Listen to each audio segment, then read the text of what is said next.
Anthem.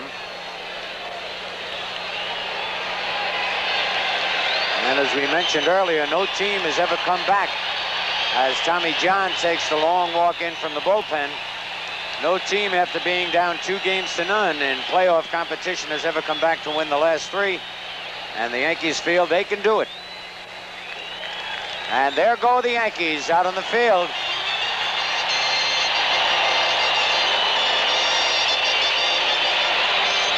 Yankees very happy for many reasons to get back to Yankee Stadium. The natural playing conditions, number one, the grass and the dirt. Ladies and gentlemen. And now we turn it over to Bob Shepard.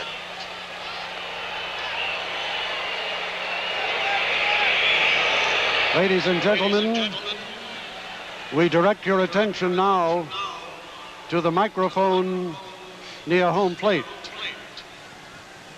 The presentation of colors by the U.S. Coast Guard and our national anthem sung by Robert Merrill.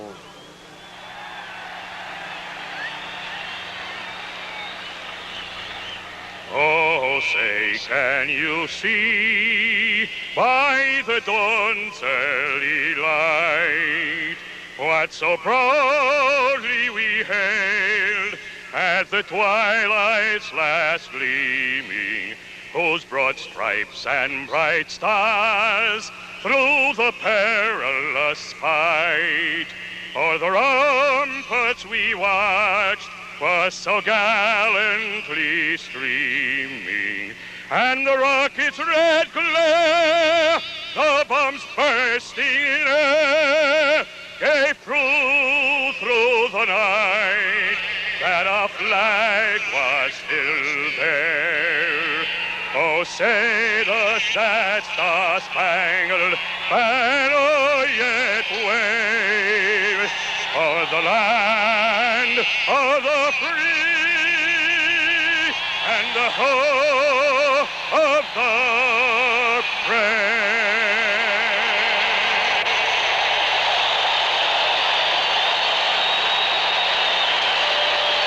All right, so as the big crowd just settles into their seats, Robert Merrill, the good luck charm for the Yankees for so many years, from the Metropolitan Opera and his beautiful rendition of our national anthem.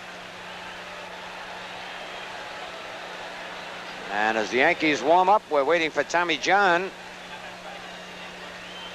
to get out on the mound. Tommy not out there, so we'll be back right after this.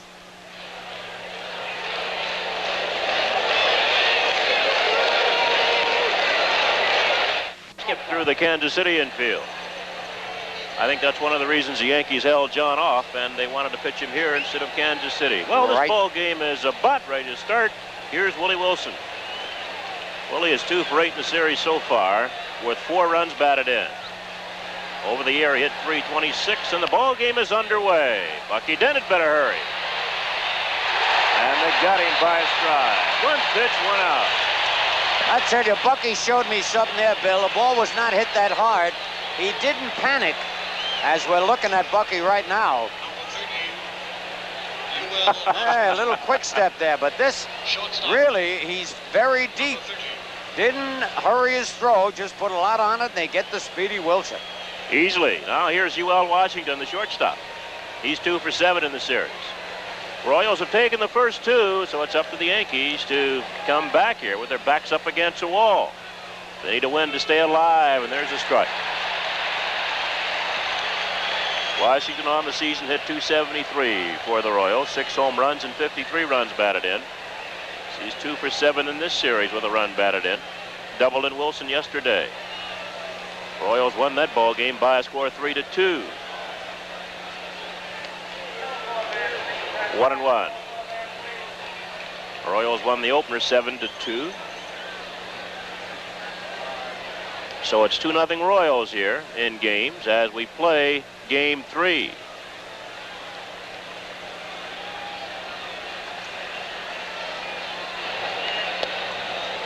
Two balls and a strike. See that Houston-Philly game? Houston beat the Phillies 1-0. 11 innings, yep.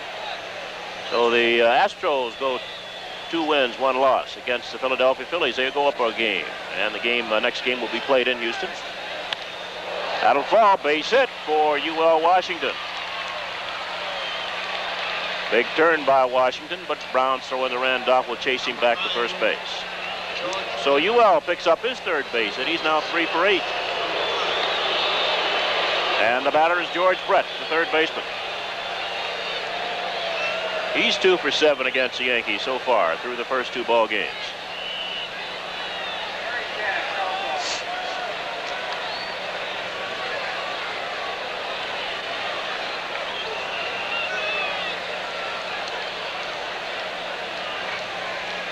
One of those 2 base hits, a home run, the other one a double. And John chases Washington back to first base. Royals have been successful 3 times attempting to steal. They've also been caught 3 times. As Brett takes the strike. Larry McCoy's the home plate umpire. Bill Haller's at first base. Ken Kaiser's at 2nd and George Maloney at 3rd. Steve Palermo is umpiring down the left field line and Joe Brinkman down the right field line.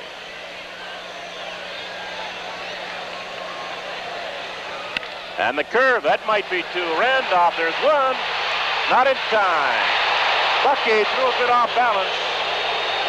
He didn't come across the back, Scooter. He sort of went toward center field and had to throw off balance. Yeah, that's exactly right, Bill. To throw a little to his right. He wanted to come across the bag. Willie Randolph makes a good play here. And his throw a little low and to the right. And Bucky trying to throw flat-footed, evaded the slide, but Brett beat it out. So Brett's on at first base, 2 outs, and here's Hal McRae. The Yankees have done an excellent job with McRae so far. He's 0 for 6. Been on twice, walked, and he's hit by a pitch.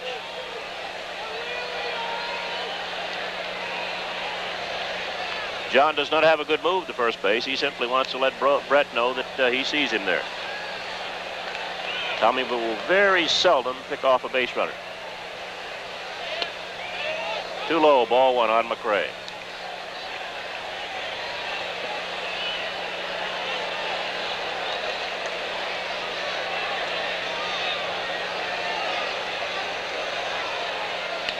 And it's 2 balls, no strikes.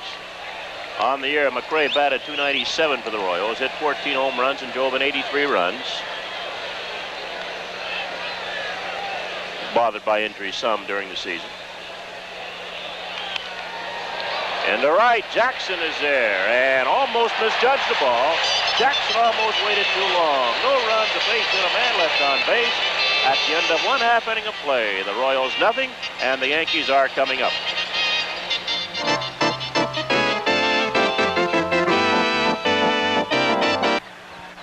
All right, for the Royals defensively, Willie Mays Aikens at first base. Frank White, the 2nd baseman. UL Washington at shortstop. George Brett over at 3rd. Willie Wilson from Summit, New Jersey in left field. The speedster Amos Otis with a lot of speed in center. And Clint Hurdle over in right making his first start of the playoffs. Behind the plate, Darrell Porter. And on the mound, the big left-hander Paul Splitoff, who was 114 and lost 11. All right, William, see if Willie Randolph can get them going again. Well, Willie has in the past. He's 4 for 9 in this series. On the year, Willie hit .294 with 7 home runs and 46 runs batted in addition to walking 119 times. It'll be Randolph, Buck Uden, and Bob Watson against the left-hander Paul Splittorff. And Willie Randolph takes the strike.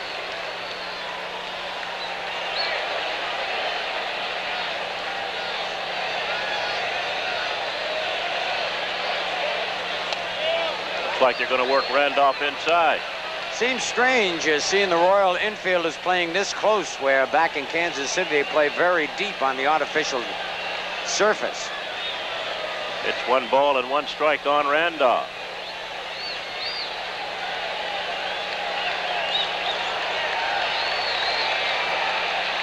And the curve is in the dirt, 2 balls and a strike.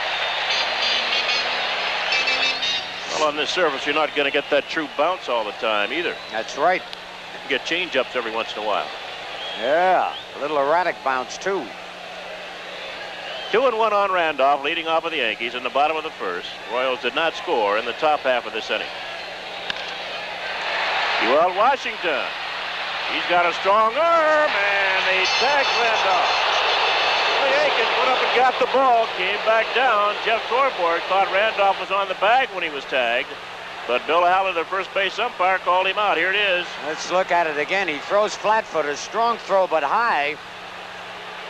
And, well, that angle. Hey, I think I agree with Torborg. That he was safe. Let's look at it again from another angle. And Washington, again, the high throw. Yep. He tagged him high on the shoulder. It looked like his foot had hit the bag. Here's Bucky Dent. Bucky, 2 for 7, skips away from a ball inside. 1 out, nobody on. Bottom of the first, no score in the ball game.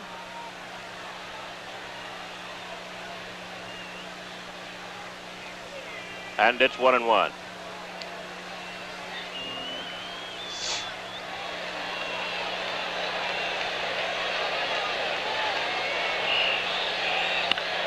And that'll be foul, looking foul down the left side. That's Steve Palermo, who's umpiring down the left field foul line. 1 ball and 2 strikes on Dent.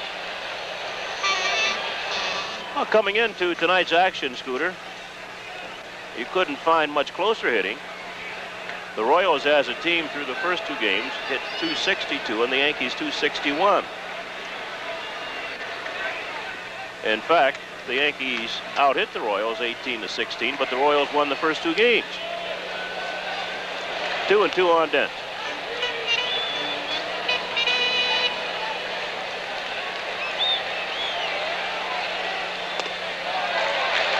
Three and 2 on Dent.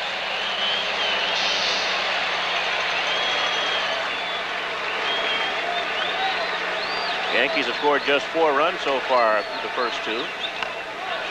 Frank White at second. Short hops. 2 outs.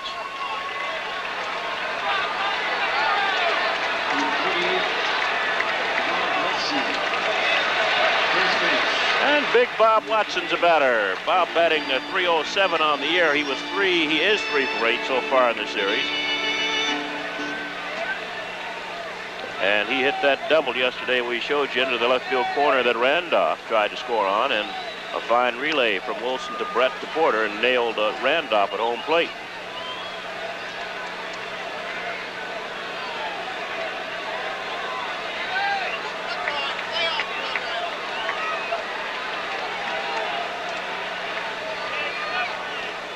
And the curve's a strike.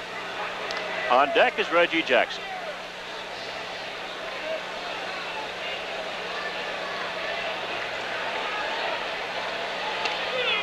And he snuck a fastball by him on the outside corner. 2 strikes.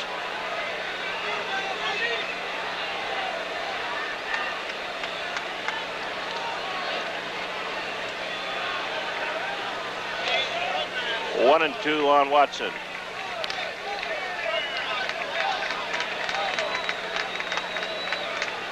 Splittorff is 2-0 in American League Championship Series history. Both those wins against the Yankees.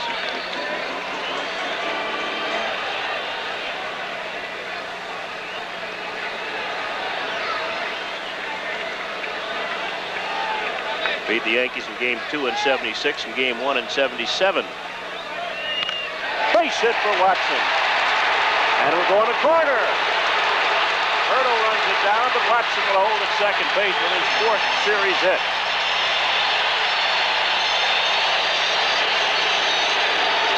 When Bob Watson goes the other way, he really stings the ball. Beautiful. Watch this ball tailing away, goes right with it. And Hurdle misplayed this one. It really skips off the wet grass and is by it before he can get over there. And now Reggie Jackson with a chance to put the Yankees on top. That's Watson's 3rd double in this series. He has 3 doubles and a single in 9 trips. Here's Reggie Jackson, 2 for 8. I think Reggie finally yesterday, Phil, decided to hit the ball where it was pitched. Yep, he had been trying to pull everything.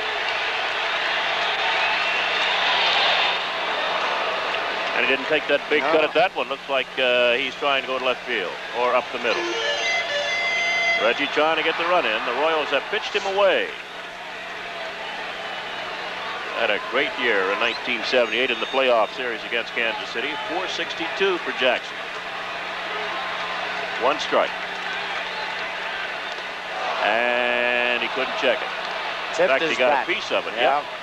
No balls, 2 strikes. There's Watson down at second base, 2 outs. No score in the bottom of the first. With the count, no balls and 2 strikes on Jackson.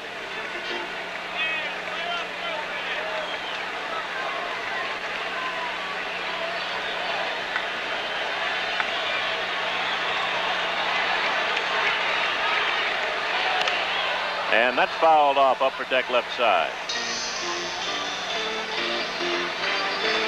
Well, Reggie accomplished 1 goal that he had not attained before. He hit .300 for the first time in his career. He would have liked to lead the American League in home runs with 41, but Ben Ogilvy caught him on the last day. Jackson and Ogilvy tying for the American League home run leadership with 41 each. And Jackson drove in 111 runs for the Yankees.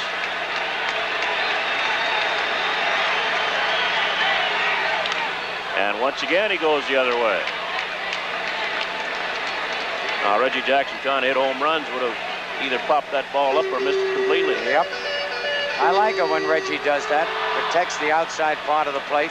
I think the Yankees would like to get on the board first. And they've got Watson down at second base with 2 outs. The count, no balls, 2 strikes still on Reggie Jackson.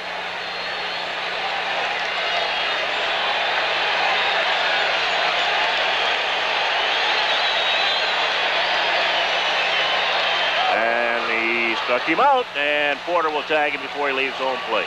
No runs, a base hit, man left on base at the end of 1. Yankees nothing, Royals nothing.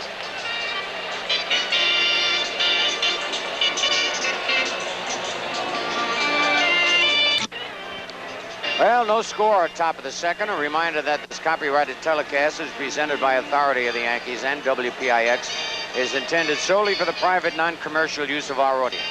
Any publication, reproduction, retransmission, or other use of the pictures, descriptions, and accounts of this game or any segment thereof without the express written consent of the Yankees is prohibited.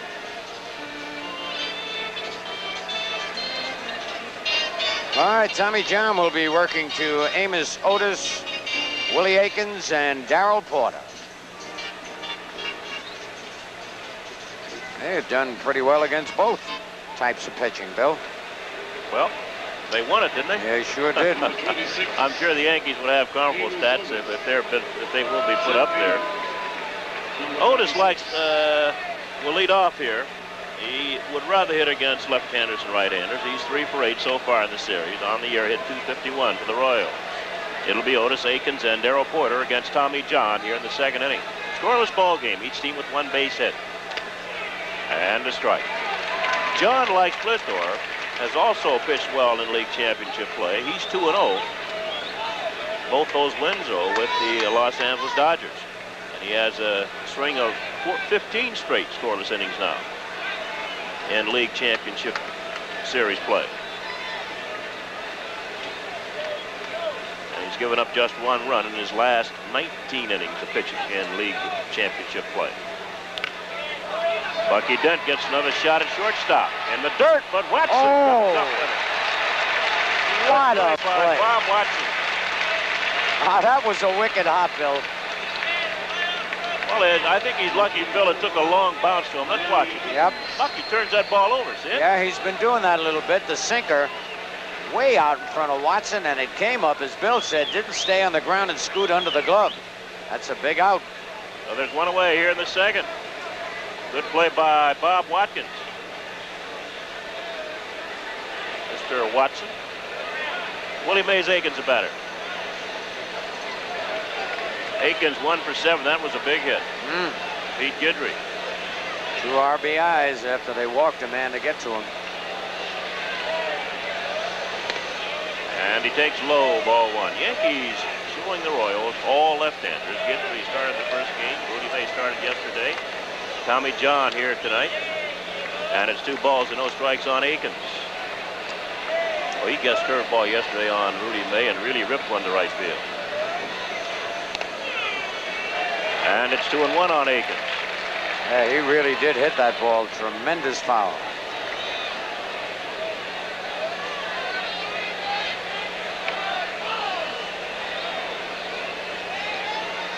They just moved Bobby Brown more over towards direct center field. He was playing over in left center on Aikens. And it's 2-2.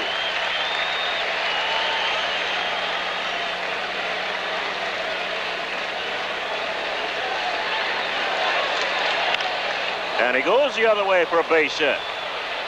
Pinella can cut him down. Wakens does not run well, and he'll have to hold at first base. Outstanding play by Pinella.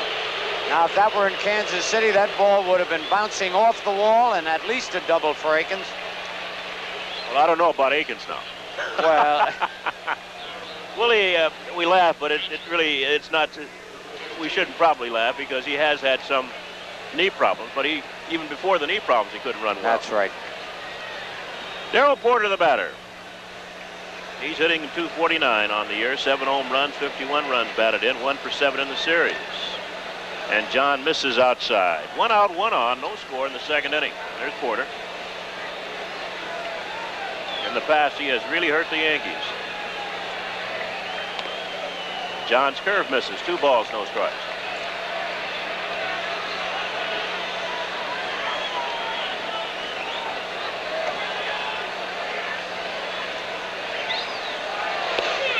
And it's 2-1.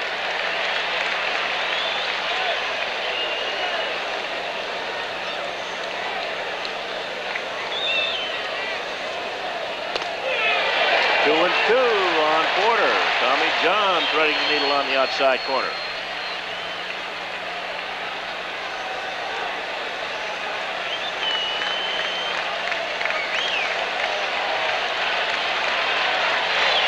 And the curveball just missed. John wanted it. 3 and 2 on Porter. Did you see Tommy recoil on that one?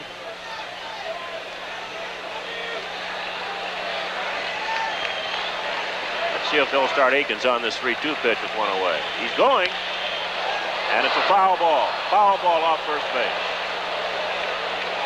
No chance for Watson to recover. He was moving to his right as the pitch came in, and then he tried to jump back to his left. Man, this is close again to hitting that foul line.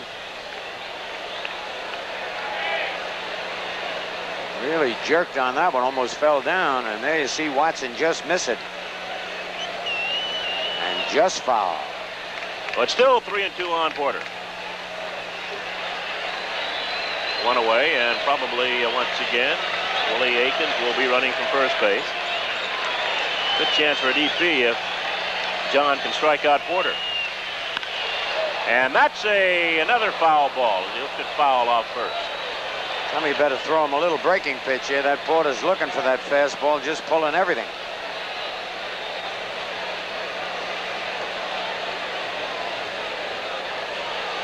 That or a good Scroogey. Little change of speed. Aikens getting a sign from Gordon McKenzie, his third base coach, as he goes back to first. He'll be running again.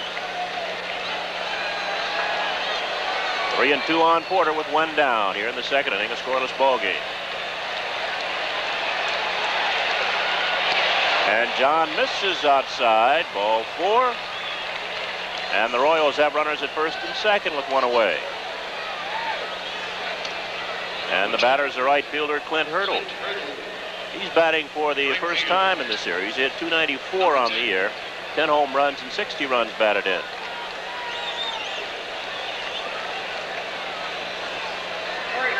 A little odd they would start Hurdle against the left-hander John when they had been playing Watson in right field. That might be 2. Dead Randolph. Double play. 6-4-3. No runs, a base hit. Man left on base. We're going to the bottom of the second. Yankees nothing, and the Kansas City Royals nothing.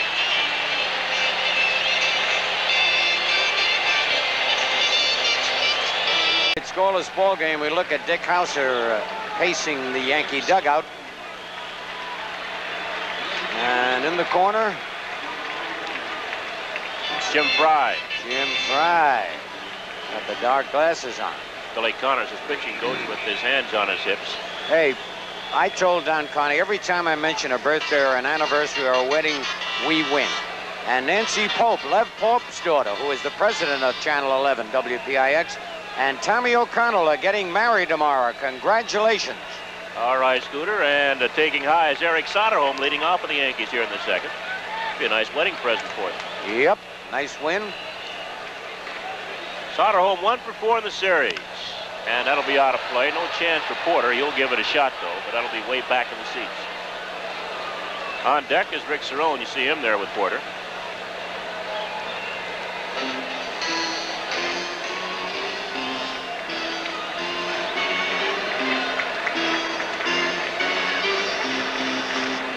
There's Rick Cerrone on deck.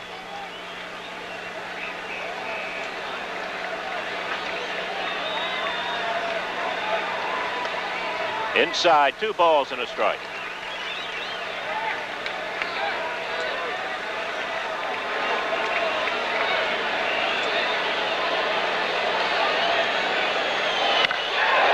He just hooked it, got out in front a bit too much, and pulled it foul in the upper deck, way down the left field line. Man, I'd tell you, Soderholm timed the extension of his bat and bringing the leg back and the bat back at the same time. He did everything perfect except he was, watch this, stepping in the hips, but oh. Really had a quick bat. Didn't he? Takes the curve, full count, 3-2 on Soderholm.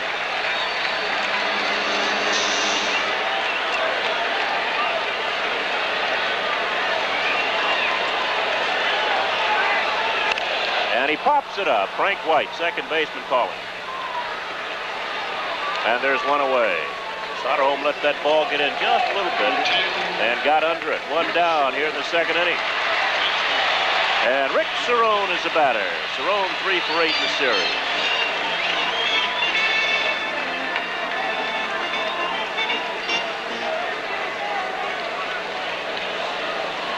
The 1 run batted in. One of Cerrone's 3 base hits, a home run. He and Piniella hit back-to-back home runs in game 1. It was not enough. Kansas City won that ball game 7-2, and they also won yesterday, last night, by a score of 3-2. So the Yankees have scored just 4 runs through the first 2 games, and the Royals have scored 10. And the curve misses.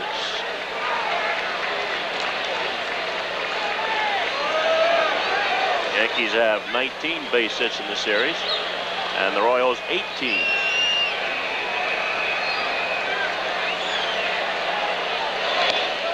2-0 on Cerrone. One thing the Royals have said, Scooter, is that Cerrone's one of the more underrated ball players in the American League. Yep, they're very high on Cerrone. And Rick takes a strike. It's 2-1. No score in the ball game. Playing in the second inning. 1 out, nobody on, as Lou Piniella is on deck. And it's fouled back. Field back out of play. 2-2.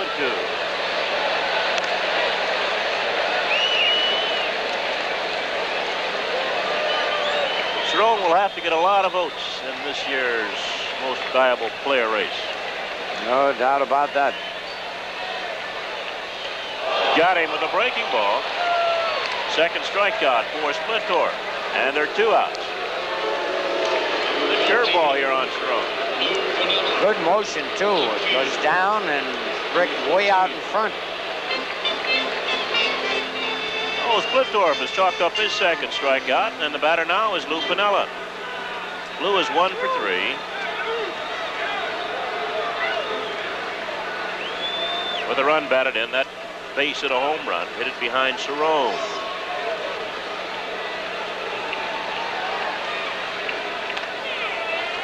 Splittorff looks fast. It's not that fastball past Piniella. Strike 1.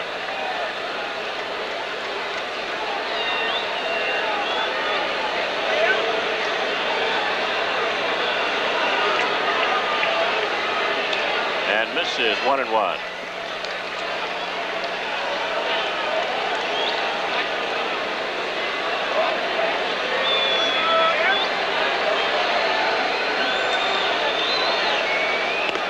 Two balls and a strike on Piniella. 2 outs, nobody on base. Yankees and Royals, no score in the second inning.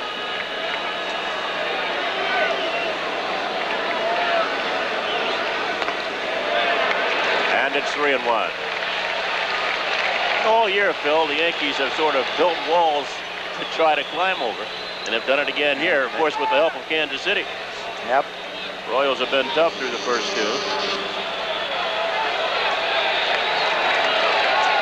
Lou Pinella's yelling at Jim Fry over there. Lou would like to get something going. Attaboy, Lou.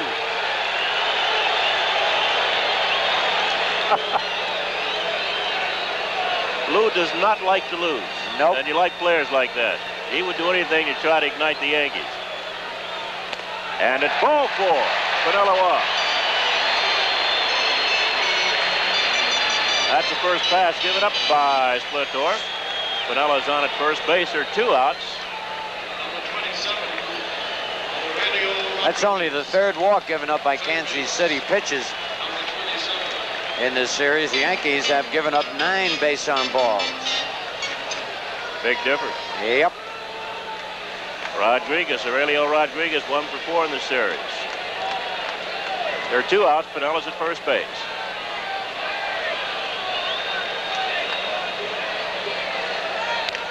And the curve is fouled off. Lou, of course, not a threat to steal, but I think in this situation, with the Yankees needing a win, Fry is going to make sure he's not going to play Akins behind Pinella.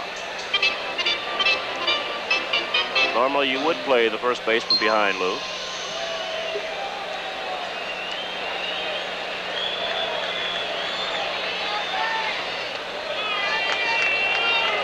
Two strikes on Rodriguez.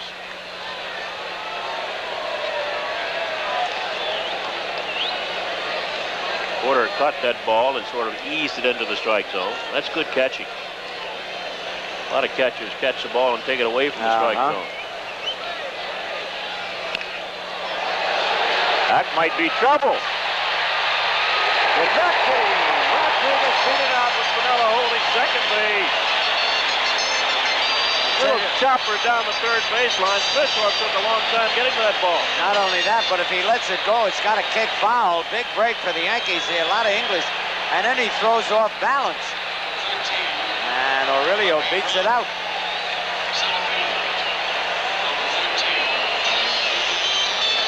So the Yankee runners at first and second with 2 outs, and Bobby Brown will try to get the Yankees on the board first here in Game 3. Bobby's been held hitless so far by the Royals. He's 0 for 6. He's about due. And he takes inside, ball 1.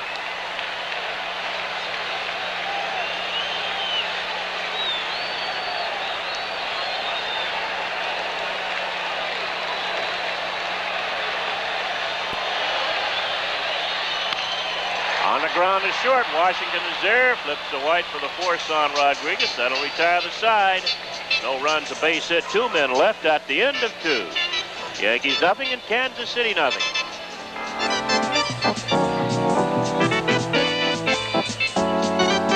Well, we'll be going to the top of the 3rd. This game is starting like the National League playoff game with Philadelphia at Houston. This afternoon, went 11 innings, and Houston won it 1-0 on a triple by Joe Morgan in the bottom of the 11th, and then a sacrifice fly. So Houston surprising a lot of people. And I'll tell you one thing, Bill White, as we look at Yogi by the red phone, if the Phillies lose this playoff, they might lock the city up so they can't get back in. Those Phillies fans are just as fanatic as the old Dodger fans. And they've gone through a lot of grief, as you know. Yeah, that last time the Phillies won, 1950. Yep. The old whiz kids. That's at least the last time they won a National League pennant.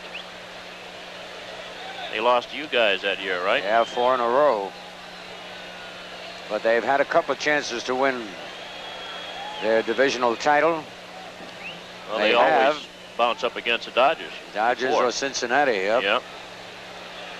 Well, Frank White will lead off for the Royals here in the 3rd. No score in the ball game. White has 5 base hits and 7 times up. And he takes the curve for a strike. White needs 3 hits tonight to break the league championship record for hits in a 3-game series.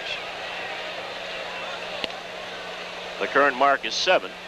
Brooks Robinson did it in 69 and 70 with Baltimore. Art Shamsky with the Mets in 69 did it, and Jay Johnstone in 1976 with the Phillies. They all got 7 hits in a 3-game series, and the count is 2 balls and a strike on Frank White.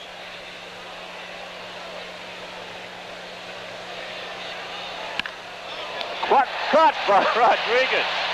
Aurelio was playing way in on the grass, and all he did was the left hand up. Ball was there, 1 away. White stung that one. He really did, and Aurelio was going to jump, but at the last second didn't have to, just reach high. Well, it seems, Phil, in all series, you pay so much attention, in this case, to a Brett and a McRae, and maybe a Willie Wilson, you forget about a Frank White. Yep. Here's Wilson 0 for 1. Dent threw him out in the first inning. And he takes the strike. Wilson 2 for 9 now in the series. 1-1. The Royals have 2 switch hitters, Wilson and Washington. 4 left-handed batters, Brett, Akins, Porter, and Hurdle. Now Dent's really going to have to hurry. Makes the play. Holy cow. Now that was beautiful, Bill. Yep. Had he not started when he did and reached down and backhanded that ball before it hits the ground, and then the strong throw off balance. Watch Bucky. This was great instinct right there. Got it before the second bounce, and the off-balance throw with plenty on it. Beautiful. Here it is again, another angle. I told Bucky he was going to have a busy night tonight, and he has. That's 5 chances already in the first 2 2/3 innings. And they're 2 outs. Yankees playing fine defensive baseball here at home. Ewell Washington, the batter, he singled to center field in the first. Was forced at second by Brett. And it's a ball high. It's always good to get back home. Oh, boy, everything feels better, tastes better, and looks better.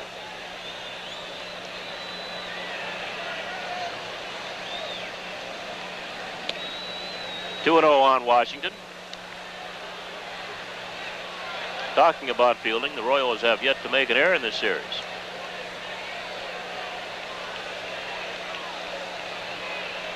One of the reasons they've won 2, lost none so far.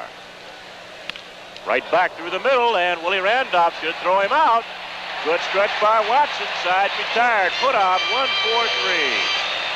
3 up, 3 down at the end of 2.5. Yankees nothing. Royals nothing.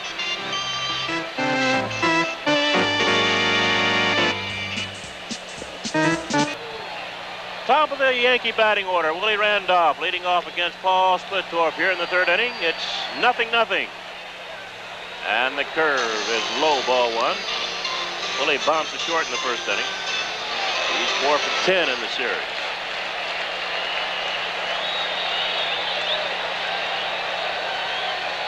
Back up the middle, base hit. Randolph picks up his 5th base hit. And he's joining the Royals' Frank White with 5 base hits. Both fine second basemen. Well, Willie now has a shot at a record.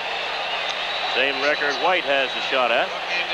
He's at first base, nobody out. Bucky Dent's the batter. Bucky's been up once, bounced to second. That was the Yankees' 3rd base hit off Splittorff. They've gotten at least 1 base hit through the first 3 innings. Watson doubled with 2 outs in the first. Rodriguez singled, an infield hit in the 2nd inning. And Randolph leadoff single here in the 3rd. Fouled back by Dent, strike 1. Bucky 2 for 8 in the series.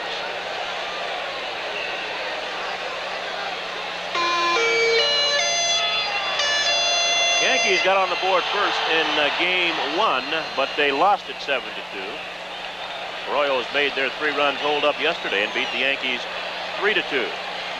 And the curve knocked down by Splittorff. There's 1. Double play. Good off-balance throw there at second base. An excellent stretch by Akins. Let's watch it again. Right back to Splittorff. backhands, knocks it down. The ball stays there for him. Underhand throw taken by White. He throws off balance for a 1-4-3 double play. And they're 2 outs. Each team now has turned over a double play. Bob Watson now batting with nobody on.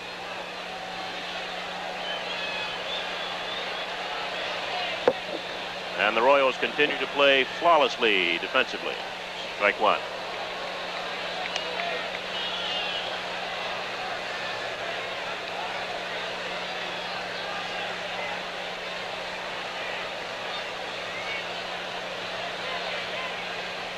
A 1-1 on Watson.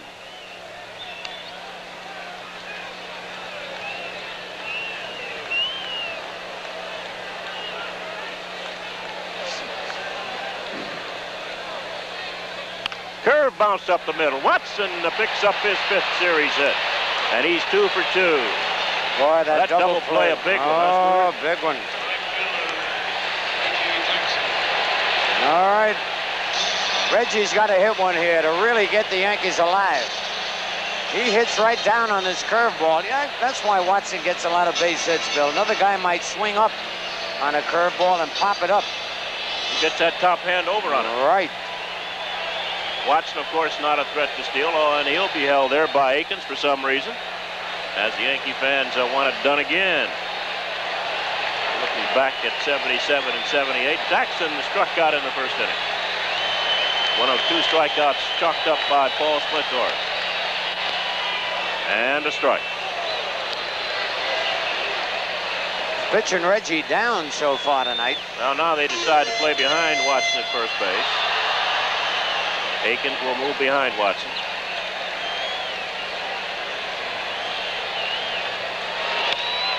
Out of play, upper deck left side. 2 strikes on Jackson. Almost looks like Reggie again is trying to hit everything to left field. I think he's trying to get his timing down, Scooter. He realizes that the Royals are going to pitch him away, and it's hard to hit a home run, to pull that ball away.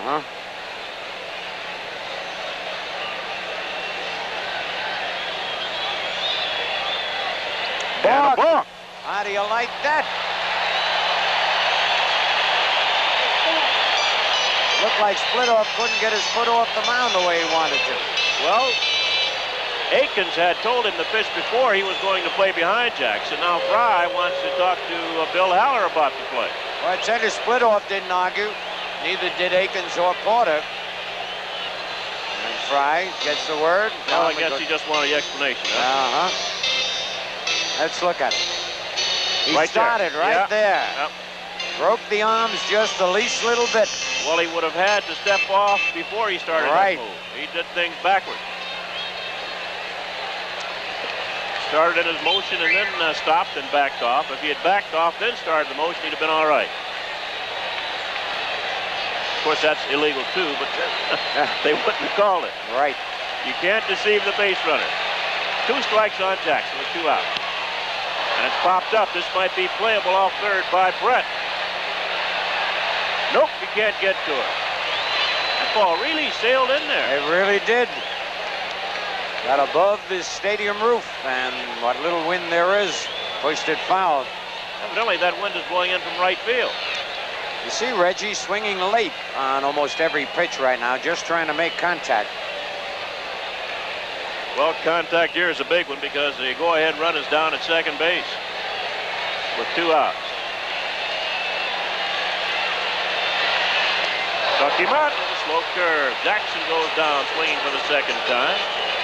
No runs, 2 hits, a man left. Bill Rizzuto will take you over the next 3 at the end of 3. Yankees nothing, Kansas City nothing. Hooked up in a pitcher's duel, 3 scoreless innings. We go into the top of the 4th. And it'll be Brett, McRae, and Otis. Oh, look at this. Hey, that's pretty good. Pretty good likeness. Got me a little taller than I normally am. But I like it. All right.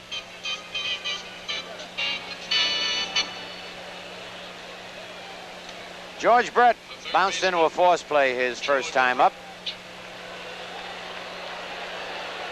He had 2 hits in the first ball game. Did not have any in last night's ball game. 0 for 1 tonight.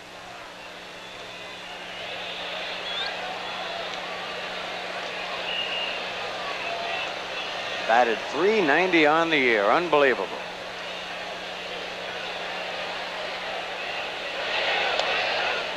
Just missed with the curve. Ball 1. Brett's another hitter who gets that good rhythm when he's hitting well. Leaning into the pitch. And fouls it just below us. 1-1.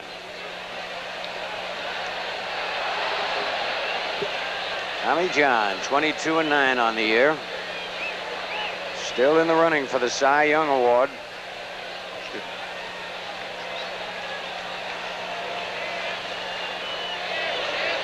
High and away, 2-1.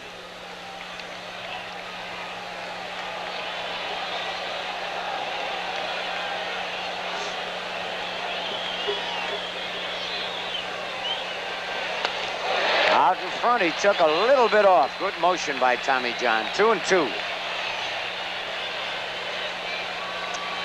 Brett always dangerous in this ballpark. I'll never forget the 3 home runs he hit here in one game. Oh, there it is. And he popped him up in shallow left. Piniella coming on, calling for it, and makes the catch. 1 man out. It was a long run for Piniella as the Yankees continue to play the hitters very deep in the outfield, Phil. Yeah. Lou came a long ways. He had to come in a long ways out in Kansas City, too. Here's Hal McRae. And the Yankees have really pitched McRae well in the series. He flied to right his first time up. Good curveball, strike 1. Even though McRae is 0 for 7 in the series, he's still the kind of hitter that can hurt you in a situation. Yep. Unusual batting stance. Deep in the box, seems to fall into the pitch. Steps right towards it. 1-1. Good power to right center field.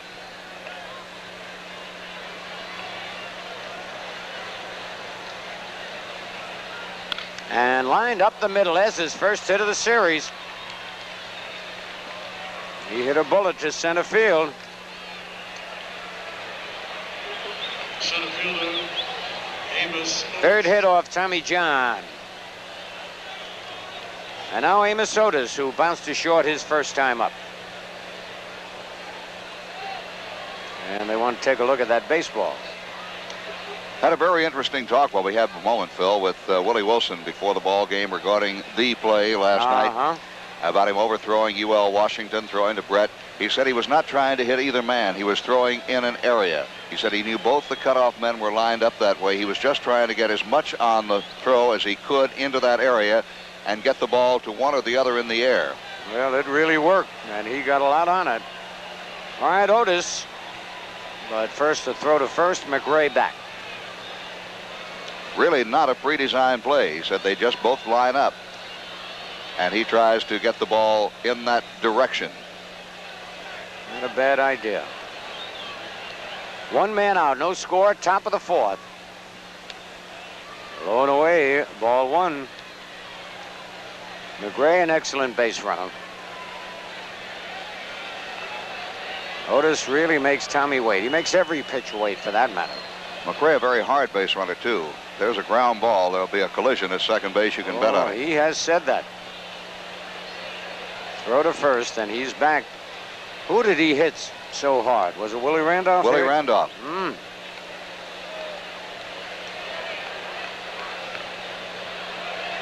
Randolph has reminded his teammates of that, too. Now, Otis, Tommy could have hurt his arm on that one. The umpire is not supposed to give time if the pitcher is in the act of delivering the ball. But they give the batter a lot of leeway. Sometimes too much. Right. And Tommy's making Otis wait. Let's see if Amos steps out again. Of course, the entire game is designed for the hitter. Take as much away from the pitcher as possible. Yep. Look out, right in and out of the Yankee dugout.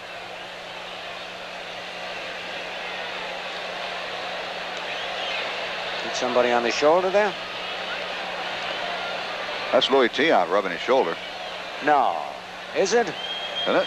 Or is that Rupert? I think it's Rupert That's Jones. Rupert Jones. It is Rupert. He's been hurt enough this year. Oh, the rain is coming down again. swing and a miss. 1 ball, 2 strikes. The umbrellas are up. Some of the fans scurrying back. There they are.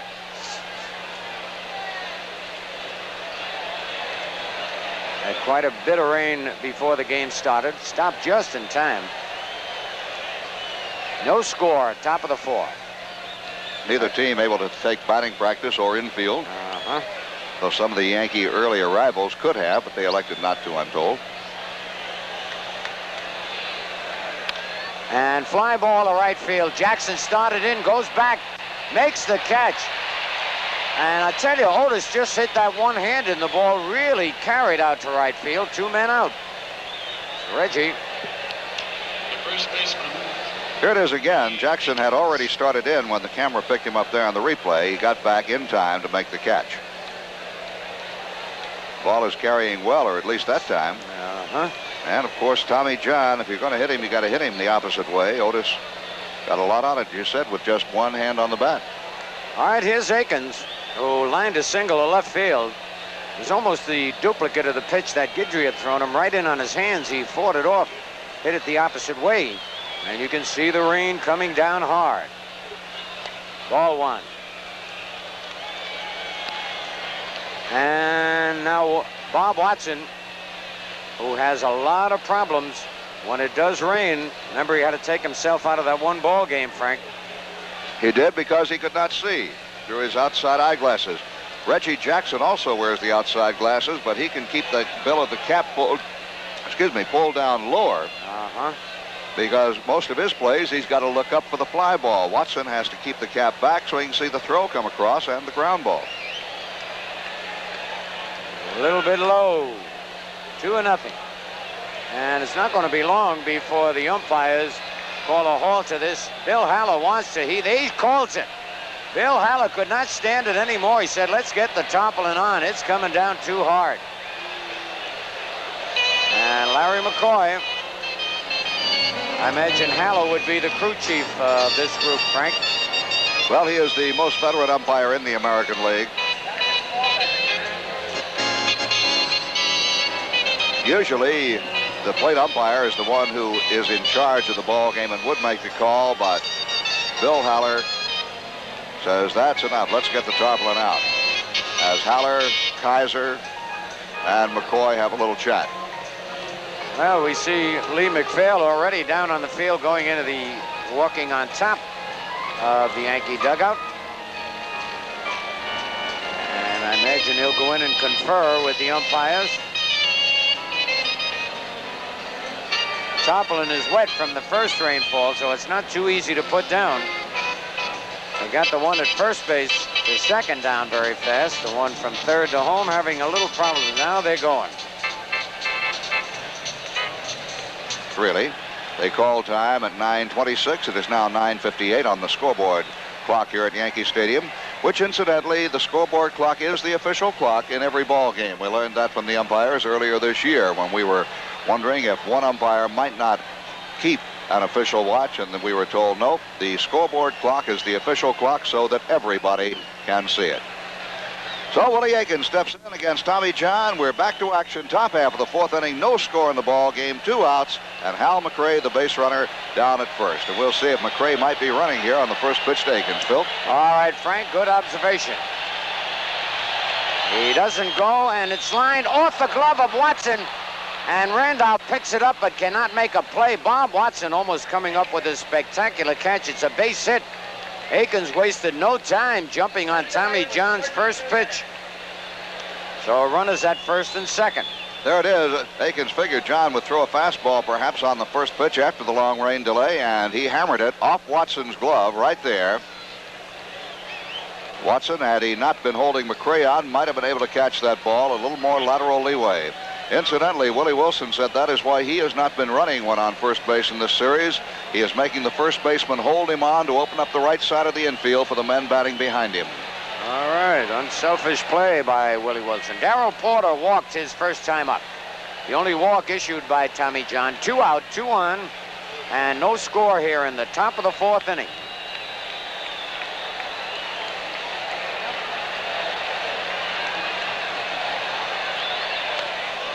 Almost a wild pitch, ball one.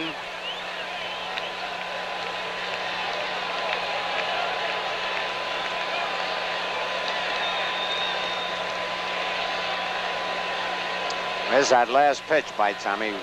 Way low, one hop by Cerrone. Low again, 2-0. Yankee pitching staff is a tough staff to catch. Tommy John with that sinker, especially tough to catch. Cerrone's done an excellent job all year handling them. Strike one. Now that time Tommy came a little bit more overhand. He's been throwing, as you know, all year, mostly sidearm. His ball moves more that way.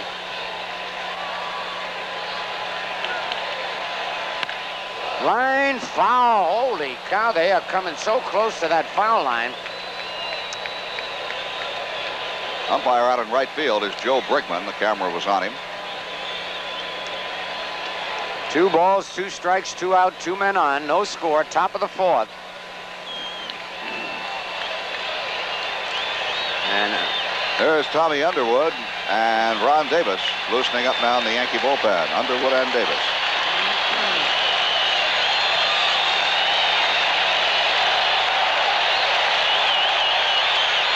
He hung the curve way inside, 3-2. Now the runners will be going.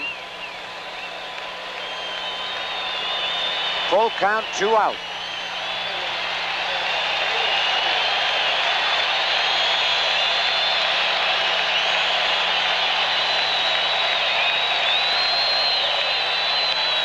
And a fly ball to left. Piniella right there. Hartley has to move, makes the catch. And John gets out of the jam. No runs, 2 hits, no errors, 2 men left. At the end of 3.5, Royals nothing and the Yankees nothing. We go to the bottom half of the 4th inning here at Yankee Stadium. It'll be Eric Soderholm, Rick Cerrone, and Lou Piniella, all right-hand hitters, coming up against left-hander Paul Splittorff. And we'll see if the rain delay affected Splittorff at all, Phil. Right, Frank. Of course, he'll get as much time as he needs to warm up. It's not like between innings where he gets just 8 pitches. Splittorff had sort of a tough luck season health-wise. He had back spasms. In fact, they came on him right here at Yankee Stadium when the Royals were in earlier this year. He missed several turns. Told me before the ball game, though, that he has felt good over the last part of the season. Splittorff has beaten the Yankees twice in postseason play. In regular season games, he has a career mark of 11-11, so overall he has won 13 and lost 11 times to the New York Yankees. And the mark might be on the first batter here. Soderholm has a good career record against Splittorff. Earlier this year, Soderholm took Splittorff to the bridge, as they say, had a long home run off of him. Well, he just missed, Frank, prior to popping out in the 2nd inning. Remember that tremendous foul in the upper deck? Right, way back in the upper deck. He got around well on him. All right, Eric Soderholm. Take a look at Splittorff up close in slow motion. That move has had him an excellent career with the Kansas City Royals. And he pops one up to right field. Hurdle makes the catch. 1 man out. The outfield's going to be a little bit wet as we wait for Rick Cerrone to come up, and the rain is starting again. And starting heavy. The umbrellas come up. Rick struck out his first time up. Splittorff threw him a beautiful off-speed breaking pitch. Well, we had excellent weather on Kansas City, and the Royals won 2 games. Maybe with the inclement weather here in New York, the Yankees can turn it around. All right. 1 out, nobody on. No score, bottom of the 4th. Ball 1.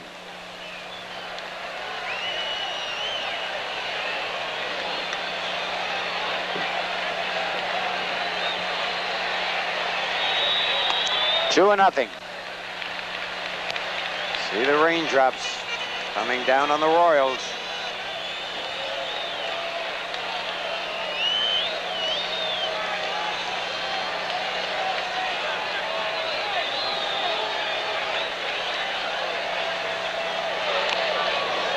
Foul tip. It's 1-1, rather 2 balls and a strike.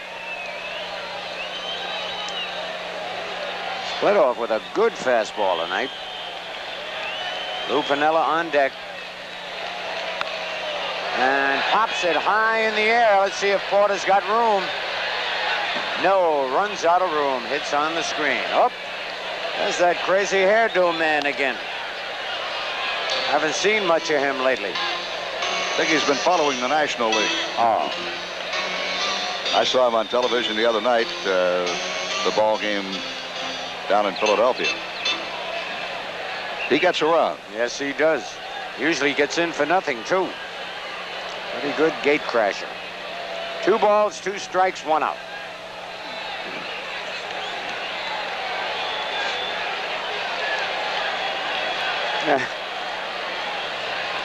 Well, that hair looks like it's alive, doesn't it? Yes, it does. And that time, Rick almost waited long enough. That was a pitch he struck out on the first time up.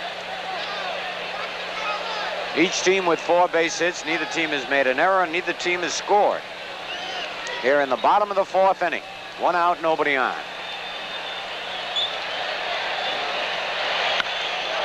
Again out in front.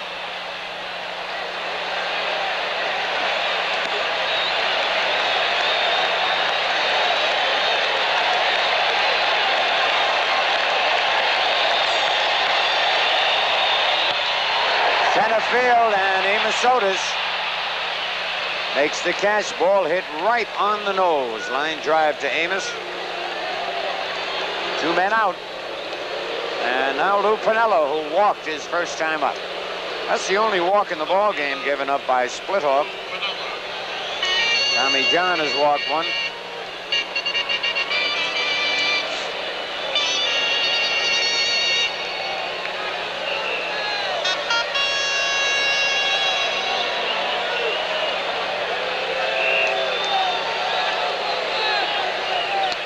Ball 1.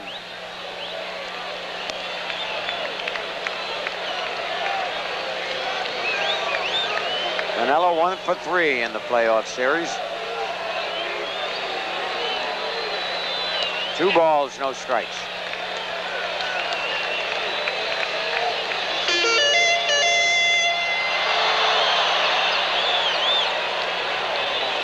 And timeout, something thrown out on the field.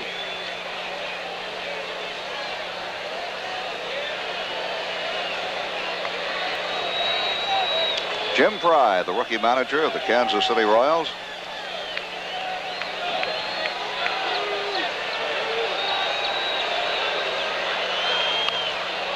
Foul back and out of play in the upper deck. 2 balls and a strike.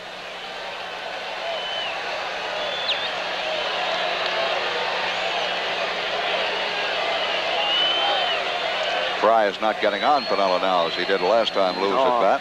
I think Lou scared him a little bit. 3 balls and a strike. Splitoff wanted that one.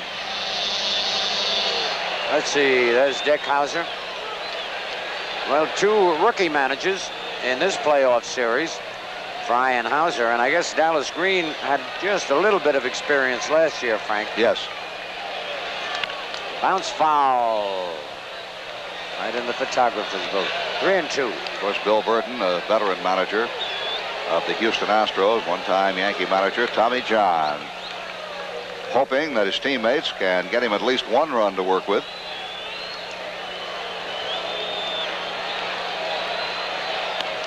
Foul back, out of play.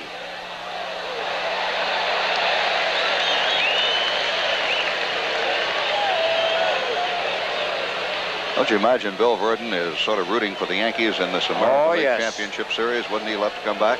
Absolutely.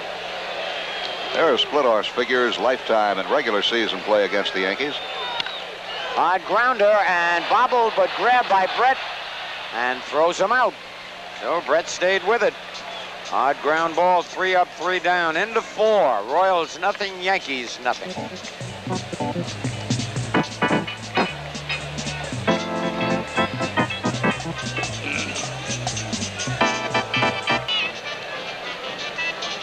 Well, the camera goes around the stands where the rain is still falling, not as hard as it was earlier in the ball game, and we're all set for the top half of the 5th inning. The KC Royals will have Clint Hurdle, Frank White, and Willie Wilson. That gentleman over there is very, very happy about something, probably his neighbor with a towel over his head. Who is that? That's John Schuerholz next to him, I believe, of the And Lee McPhail walked before across the Yankee dugout with a towel. Well, we'll check. Here's Clint Hurdle, who hit into a double play his first time up. Ball 1.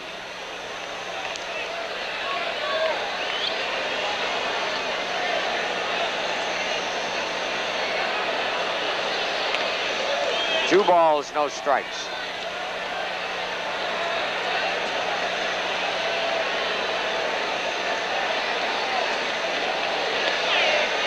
Two and one. Score at top of the 5th, 0-0. Strike 2. Tommy keeps hitting that outside corner against the left-handers.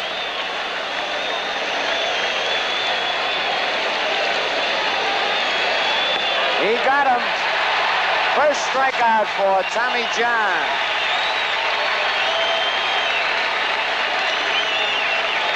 Here it is again. Tommy just keeps working that outside corner. Hurdle started to swing, laid off, and he is called out on strikes. From behind the plate, looked awfully good. All right, Frank. And here is another Frank White, who lined hard to Rodriguez his first time up.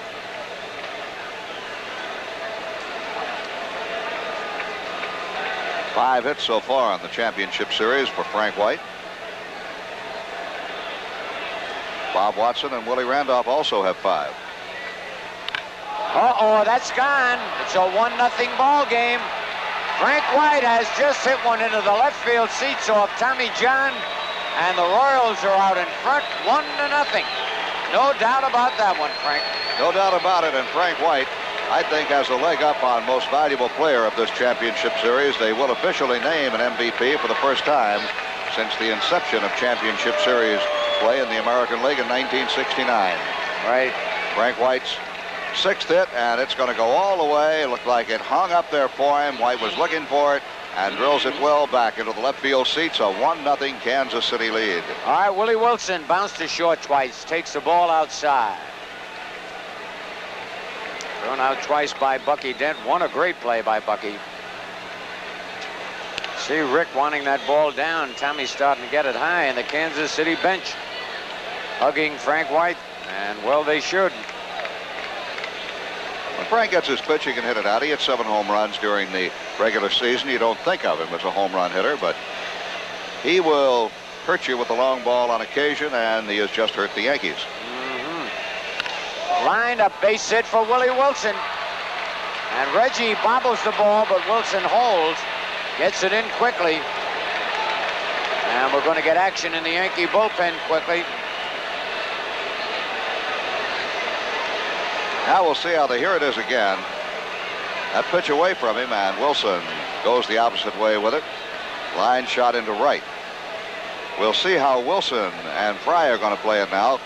Willie told me in the pregame show tonight that the reason he was not running, he was holding the first baseman at first base because UL Washington goes to the right side, and of course so does Brett. In the Yankee bullpen, the left-hander Tommy Underwood, the right-hander is Ron Davis. All right, I almost think Willie Wilson's got to try and steal a base here. As Tommy John exchanges baseballs. 1 out, 1-0. The Royals leading top of the 5th. Watson holding the bag against Wilson.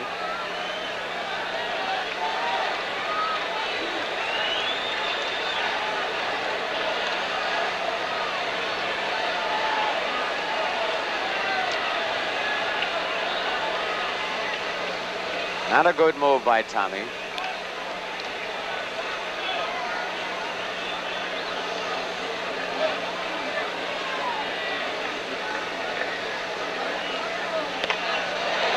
Swing and a miss. That time Wilson was moving back to first base as Tommy John delivered the pitch.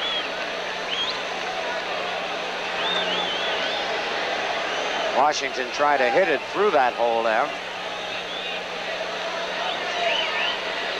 Batting right-handed, Washington is a good opposite field hitter. Willie back again.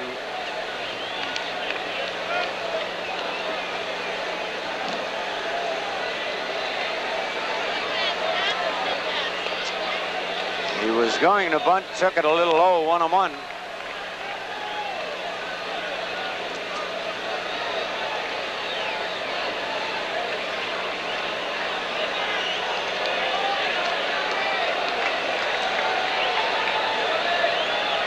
Pretty good figures right there.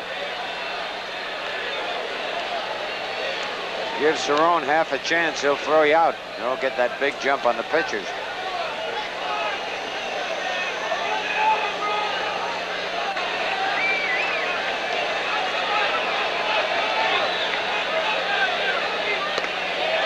Outside, 2-1.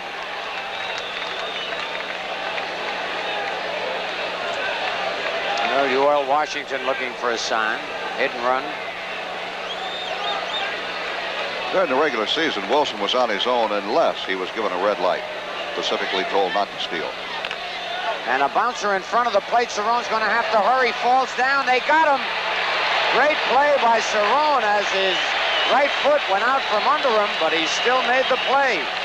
Wilson goes to second. I have to wonder if Watson was hurt on that play. Let's watch it again. Right off the end of the bat.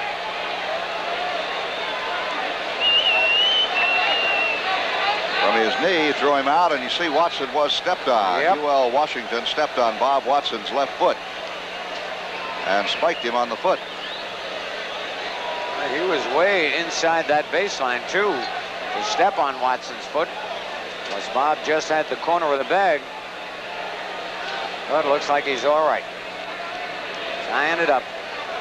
Well, Watson played nearly all year with a broken finger on his left hand. So a spike wound isn't going to take him out. No way. One thing that's going to take Watson out is the raindrops on the glasses. Yep. He's going to dry him off again. There it is again. You can see him right down on the left foot. Gene Monahan, the Yankee trainer, hands Watson his glove. 2 men are out. And George Brett will be the batter. Wilson at second base. Royals leading 1-0.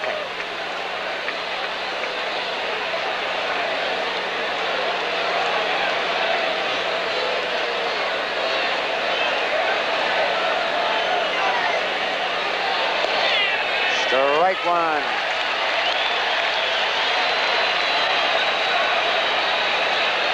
Big man for the Yankees to get out here. Get out of this inning with just 1 run.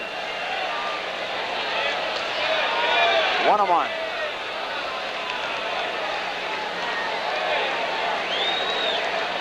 Now that rain is coming down even harder now.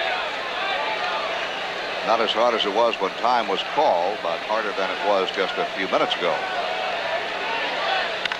Grounded to Bucky Dent. And Bucky throws him out. But the Royals do pick up a run on 2 hits. The homer by White, they leave a man. And at the end of 4 1/2, Royals 1, Yankees 0.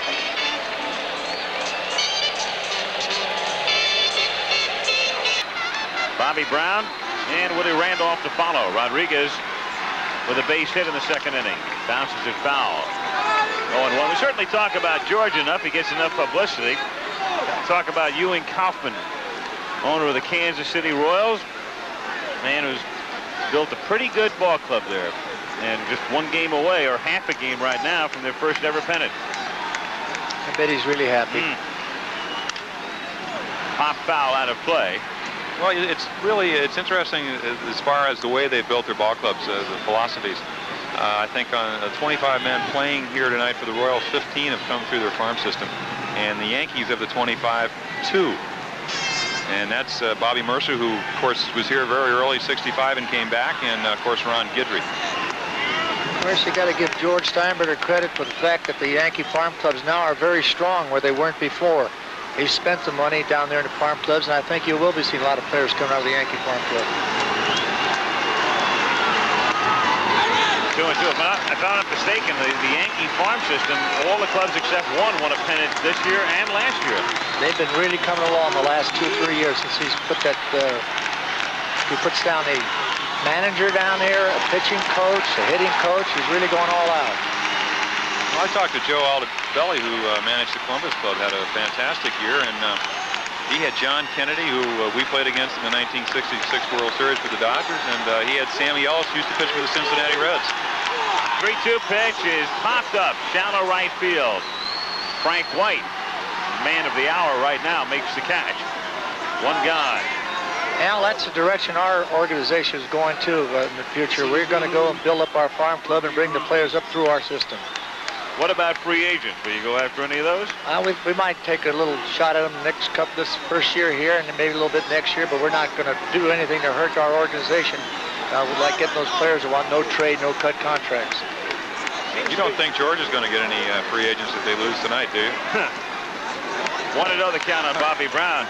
I think he'll be looking for some speedy outfielders next year, and I wouldn't be too surprised if he made a strong bid for that young man over there in San Diego.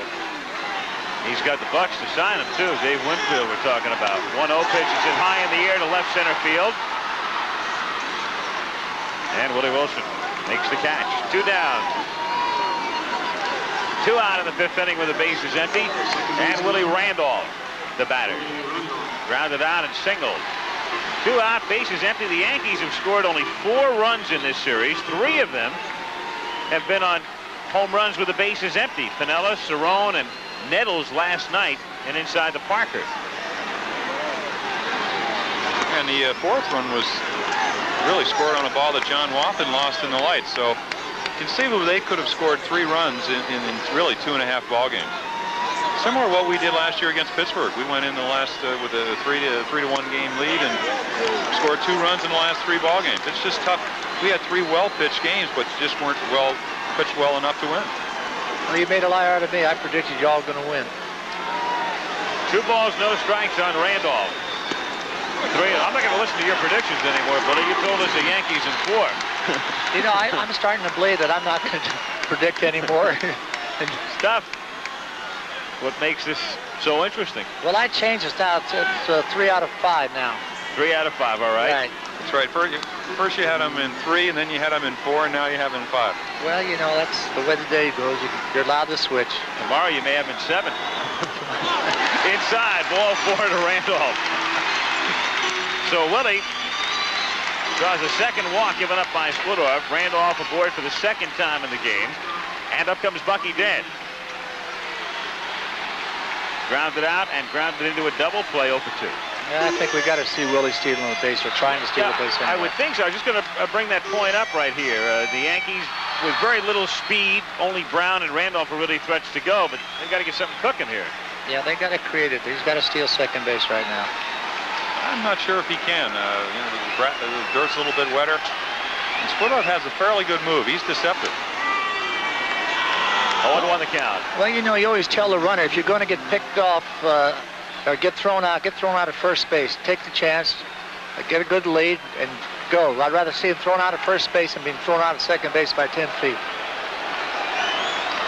Randolph, 30 steals during the regular season, caught 5 times. Hit in the air to center field. Amos Otis makes the catch, and the Yankees are done here in the 5th inning. No runs, no hits. Leave 1 through 5. 1-0 Kansas City. Will return to New York after this word from our local stations.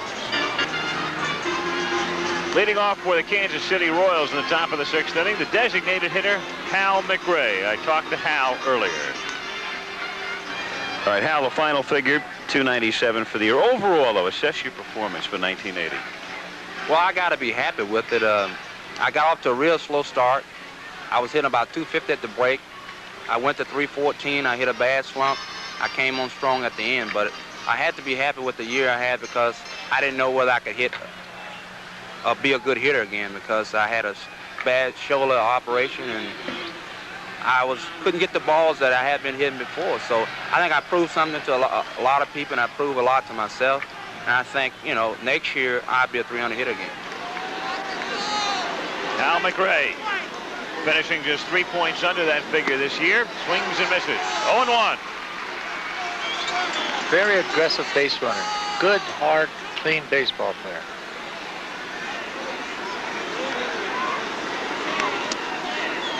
One ball, one strike to count. Of course, when you're the manager on the other team and he knocks one of your second basemen out of there, you don't like that very much, Al. In the playoffs a couple of years ago. Bouncer to short. Dent over to Watson. One away here in the 6th inning with nobody on. Kansas City leading it 1-0 on the home run by Frank White. And Tommy John to face Amos Otis. The center fielder, Amos Otis.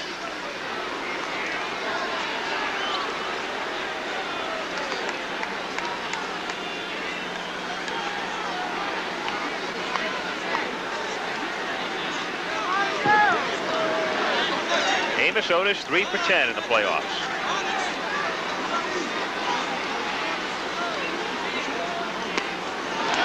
Going to the downs. 0-1. Willie Aikens, who has 2 hits tonight, on deck. 1 run, 6 hits for Kansas City. No runs, 4 hits for the Yankees. Don't think that Tommy John isn't trying to make every pitch perfect. Puts a lot of pressure on a pitcher to be down 2 games in the playoffs and down a run in the 3rd ball game. And I think they got the right guy out there. 1 ball, 1 strike.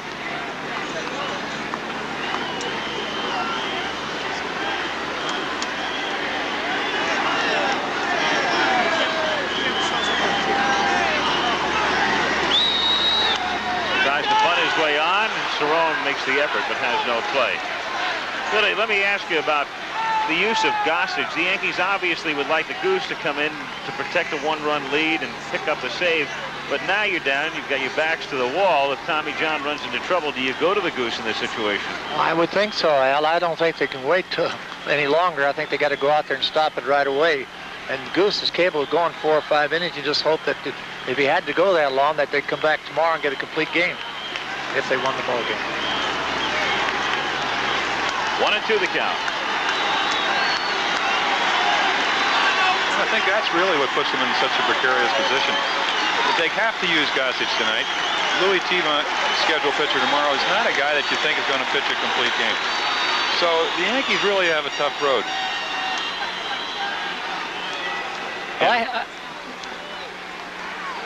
Gossage hiding.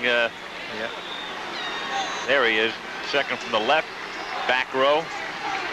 He's just strong enough where he could pitch 5 innings a day and come back and pitch 2 tomorrow and 2 the next day. He's that strong. Ball, strike 3. Amos didn't like the call. It also looked like he was not looking for that location by any stretch of the imagination. And Larry McCoy. I think Larry told him it was a good pitch. That's about all an umpire can say. Until you say something. I think the ball looks high, but he hasn't been calling many low pitches, and if he's had a tendency to call any pitch, it's the ball up. You know, Amos might have thought it was high and inside. I think he thought it was inside. I think his complaint was.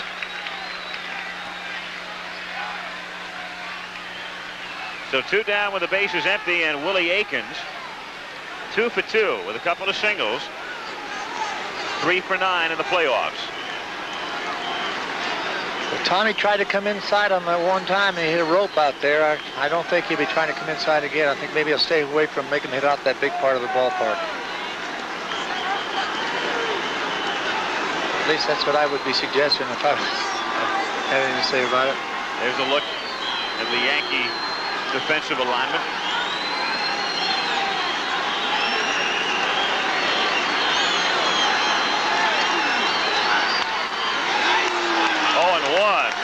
Willie goes down. That's what you call leaving your shoes. He asked me yesterday how far that foul ball he went, and I told him into the concession stand. He was happy. Don't forget tomorrow. Tune in beginning at 12:30 Eastern Time. Longhorns and the Sooners from Dallas. And then our playoff coverage definitely from Houston tomorrow afternoon and maybe tomorrow night from New York. 1-1 the count. Phillies and the Astros. Houston up 2-1 there at 4 o'clock Eastern time. And then the Royals and the Yankees, if the Yankees win tonight. Tiant and Gale.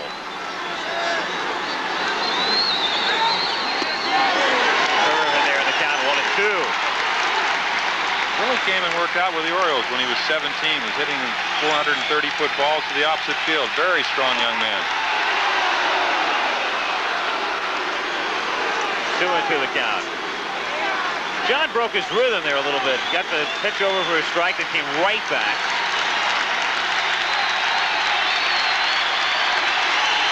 Now ready again, and the 2-2 pitch is bounced to the right side. Randolph, great stand. Goes, pulls Watson off, and he can't make the tag.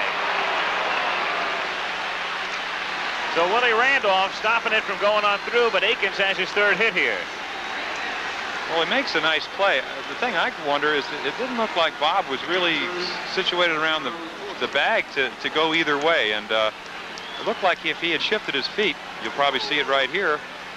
Now, if he's the other way on the other side of the bag, it's an easy play. Yep. He just kind of assumed the ball would be on one side of the bag and really wasn't ready for a throw on either side. Absolutely correct, Jim. He positioned himself wrong and got caught in that old trap where you got your body crossed up there, and he couldn't come back on the other side. You always got to look for that bad throw over there. Darrell Porter walked and flied out, takes outside for a ball, 1-0. That's what you teach at second base at all the positions. Always look for a bad throw, because when you get the good one, you're not going to be surprised, but you will be surprised when you get that bad one. It's away from Cerrone. Akins moving along to second. And the count will be 2-0 on Darrell Porter. I think if a manager's really, excuse me, Billy, if a manager's really into stats, and Darrell, I think, getting 5 out of 7 hits off Tommy John, do you think about maybe pitching to Hurdle in this situation? Well, I would like to see that happen, because Porter's been swinging the bat well. Look, we have the trainer out there in the mound right this time. That's Gene Monahan. Oh, I guess the mud is clogging up his spikes, and he's bringing out that little stick you guys carry out there. Usually, don't you have it behind the mound so you can reach, go get it? Yeah, I agree with you, Jim. I would, if you are going to pitch to him, pitch very careful. Tommy John can pitch around him. Just hope he swings at a bad ball, and if you walk him, you don't care. 2 balls, no strikes to count. Darrell Porter at the plate, Akins at second base. 2 gone, 6th inning, 1-0 Kansas City.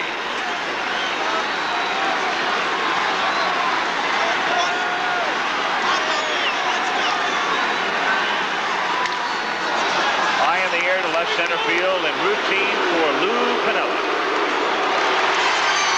Royals gone in the 6th. No runs, 1 hit. Lead 1. Yanks come up. Watson will lead off in the bottom of the 6th. It's 1-0 Royals. Well, we've got a scene reminiscent of what happened at Dodger Stadium over the weekend. The crowd trying to spur the Yankees on. So they finally get raucous here as the Yanks come up in the bottom. Looks like Skodorf still has his good stuff, making good pitches. You don't really hear him because you really have a kind of like a tunnel between you and the catcher. 2-1. And then again, Steve Carlton went to cot in his ears, though. Well, I think everybody has a different degree of acuteness of concentration. 2-2. Didn't seem to bother him there. 2 balls, 1 strike. Came back with a curveball. Excellent pitch. Some guys get too excited and overswing. The 2-2 pitch to Watson. Line drive. Great catch by White. Frank White timing his jump perfectly and takes a base hit away from Watson, who is bidding for his 3rd hit of the game. Just a wonderful play. Super play. High fastball out over the plate. Really kind of gets in on him, I guess, and he just fights it off, and he hits it awfully good because he is a strong guy, and White going as high as he can go. I don't think he can get up there much higher. The crowd chanting, Red G, Red G. 0 for 2, struck out twice. 0-1. There he is, Frank White. Home run tonight, that's the difference in the game. 6 hits in the series. Started the double play last night that ended the game.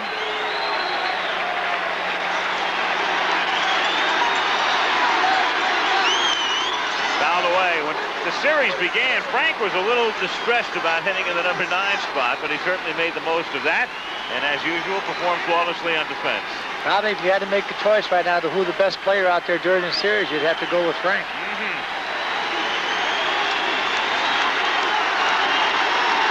Reggie Jackson 2 for 10 in the playoffs. 0-2 pitch, fouled away.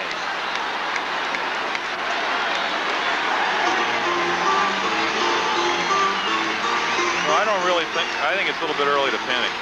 A 1-0 lead is not that a substantial lead here in Yankee Stadium.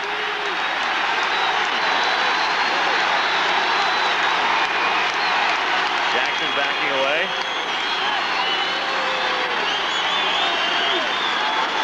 The Yankees with really only one threat, second inning, is 2 on, 2 out.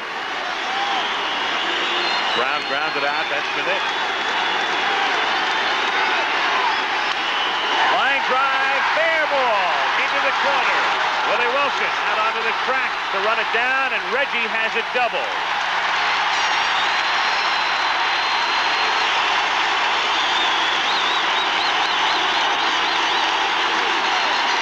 Reggie Jackson telling Bob Uecker during the rain delay, you need one guy to ignite the team, and he's going to provide the spark. Well, there again, Al, he went with the pitch instead of trying to pull it and went right down the line with it. That's just tremendous, really. It's good hitting. Well, that's what he said he was going to do.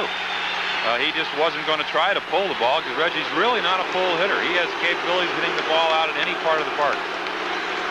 Jim Fry is going to go to the mound. Now, the Royals have activity in their bullpen. Looks like Quisenberry. It is Quisenberry and also Rennie Martin.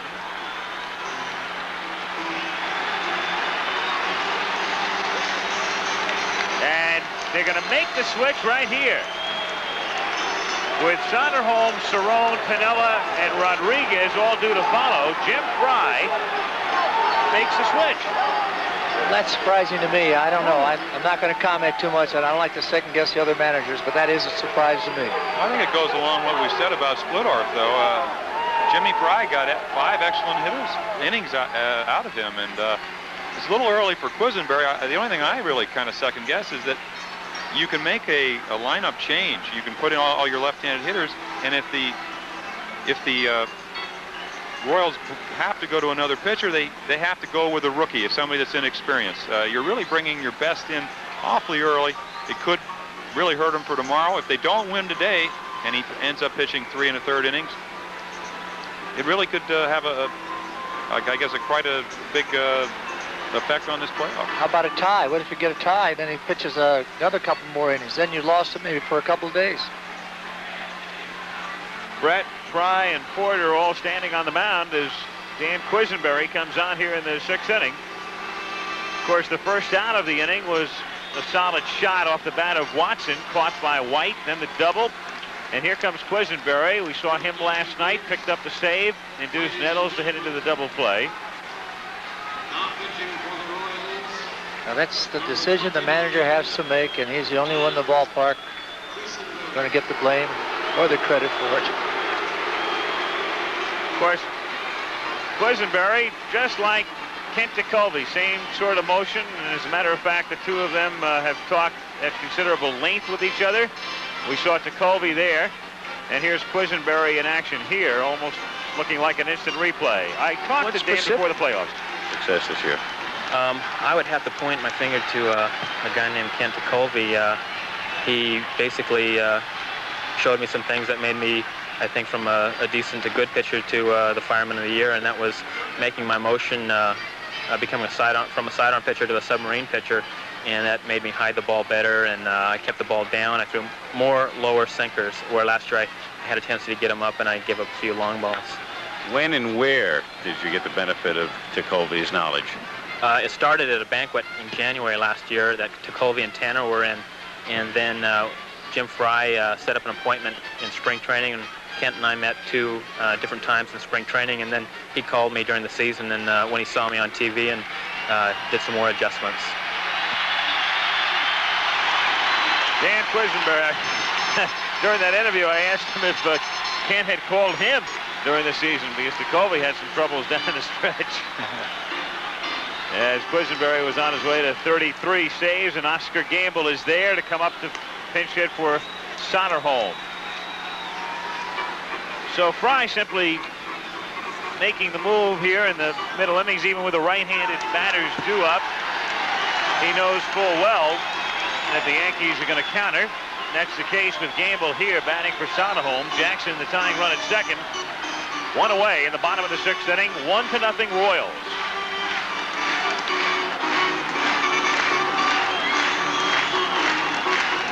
So the crowd having come to life in the 6th inning.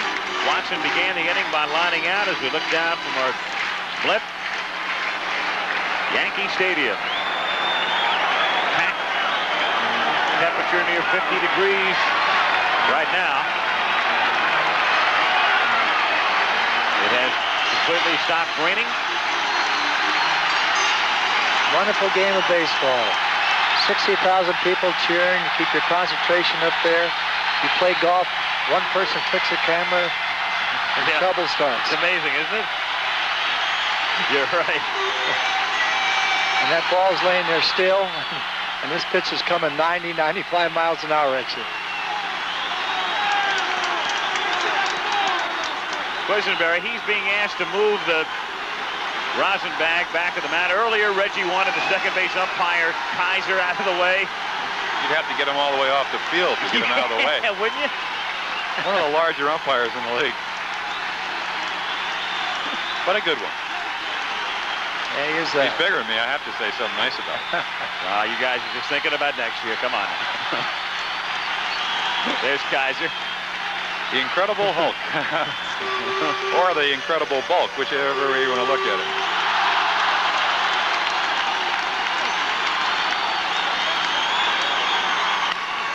Gamble hits it foul on the count 0-1. Fred Stanley of the Yankees does a great imitation of him. He puts about 12, 15 towels under his shirt and walks around just like him, I swear. It's really something to see. Has Kaiser seen it? Yeah. Yeah, I think Stanley's down there on him now. 0-1 the count on Gamble. One out, Jackson at second. Bottom of the 6th inning, 1-0 Royals.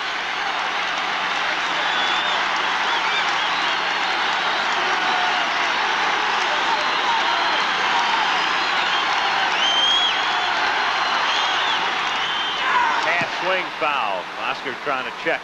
Well, there's that off-speed fastball. He just doesn't throw all his fastballs the same speed. He's really he's tough pitcher, not only for right-handers, but really for left-handed hitters also. But we do have the left-handed hitters in there now, Billy. I mean, the ones that you think that are probably the best offensive team that the Yankees have. I do. I believe that. Look, Oscar's changed his stance a little bit. I guess because of that sinker ball, he's trying to lean over the plate a little bit more. You notice he's bending over more, Jim, or is it just me looking from up here? No, that's the kind of stance he used all year. He's probably more over the plate than any hitter in the American League.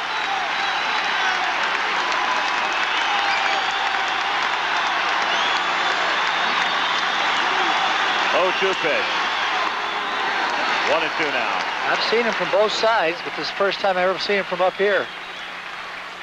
It does look different.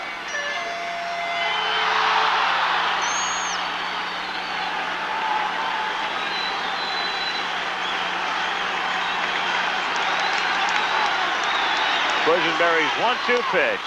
Grounded to the middle. Backhanded by White to at least save a run, but then he throws the ball away.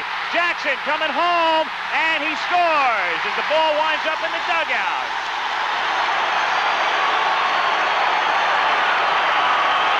So the Yankees tie the game. Oscar's got to go to third base.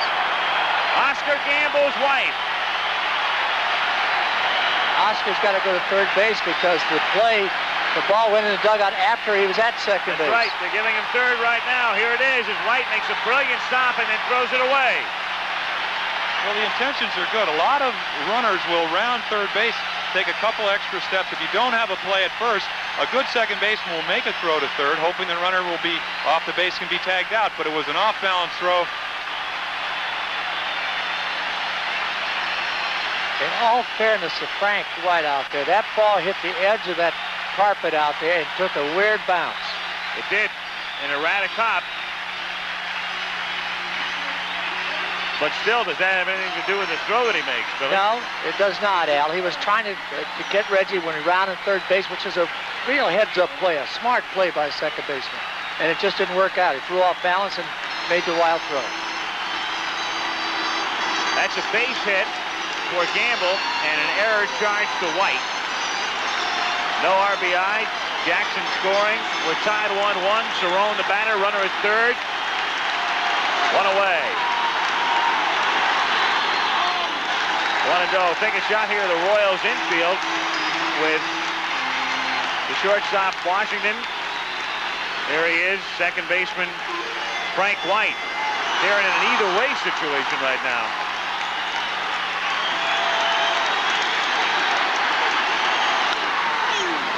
One and one the count. Of course, you know what he's trying to do out there now, Al. He's trying to keep the ball down so make him hit the ball in the infield. Too many times you get this situation and the pitcher will get the ball up, not on purpose, but he'll drive that ball and score that run with a sacrifice fly. What about playing your infield the way the Royals are right now, Billy? Well, I think that's smart. That's the right way to do it. Sometimes it depends on the runner. If the runner's a little slower, you can play him back a little deeper.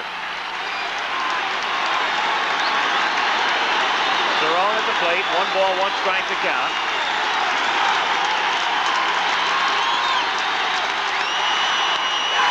Base hit.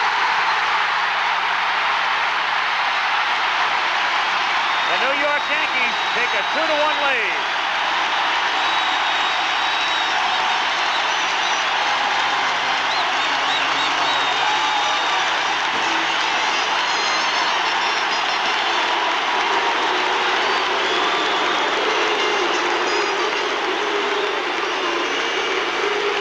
Just instead of the ball being, look, it's right up in the middle of the plate. Cerrone drove in 85 runs. I don't think he would have had a chance to catch it if he was back either. Clutch hit. He's been doing it all year. Maybe you're right, Jim. 2-1 New York, bottom of the 6th. 1 out, Lou Piniella. Walked and grounded out. Piniella. White backhanding to first. Got him. Frank White, he's been everywhere. Great play. Just a sensational play. One of the best plays I think we've seen in this series. Here's the sinker. Lou just chops it. This is why White wins the Golden Glove most years.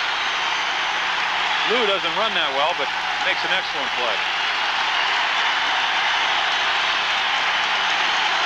Greg Nettles, the reason for the reaction right now. Here he comes to bat for Rodriguez. So the man who was felled by hepatitis in July, it looked like he wouldn't be back this season at one point, and came back and played in regular season games last Saturday and Sunday. Last night inside the park home run in Kansas City. Coming up here in the bottom of the 6th inning. Well, you have first base open, Billy. Are you going to put him on? Well, I believe I would, Jim. I don't think I let that hit one off me. This really points up what Jim Palmer talked about before. You bring in your top reliever now. Quisenberry's in there. They're trailing. What happens if it winds up 2-1 and Quiz goes 3 1/3? 1 last night. Gale going tomorrow. If. We'll see. Well, just off the top of my head, I'd get him out of there next inning while they're behind. You would? Yes. Don't you think it puts a lot of pressure on you then? What do you tell the writers after the game? Well, I shouldn't have brought him in the first time. Well, that's why you're honest. Well, no, really. What do you got the game? You're behind now. Cerrone at second, 2 down. 1-0 pitch. 1-1. Remember, outside of Quisenberry, that bullpen is shaky at best.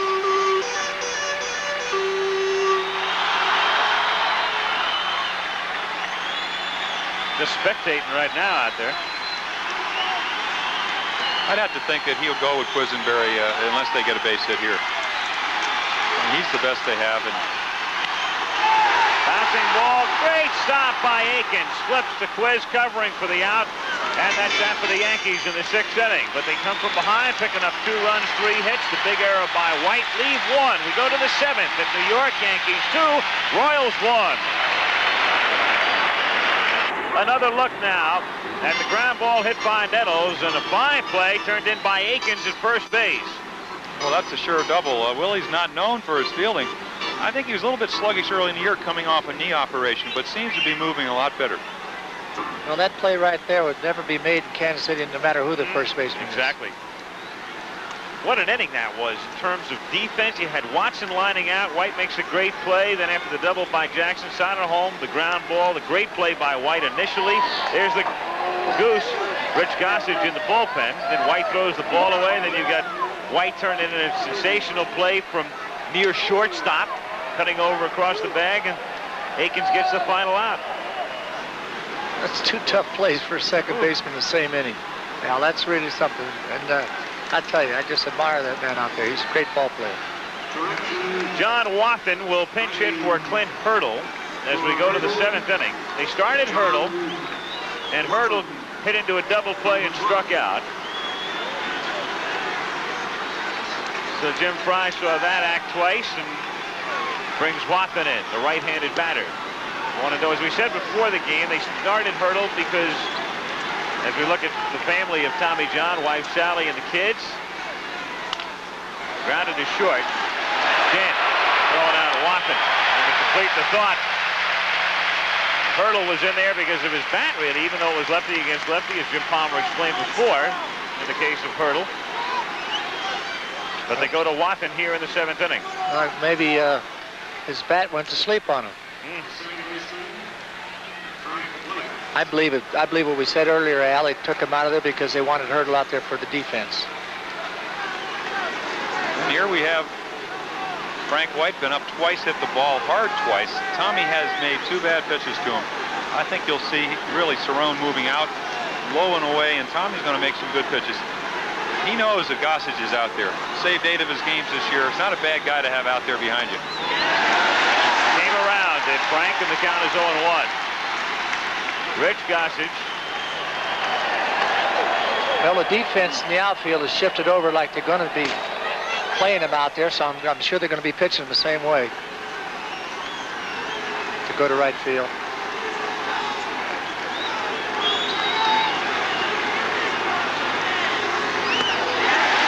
Same thing again. Frank's got pulled twice, and it's 0-2. Oh, he went with the breaking ball twice. I think if from the center field camera, when you see Cerrone sit in the middle of the plate, it's probably going to be a breaking ball. Otherwise, he's going to either be inside or outside. 0-2 the count. Sitting in the middle. And bounced foul. 0-2 the count. You tuned in late. The Yankees and the Royals, we had a rain delay earlier of about 32 minutes duration.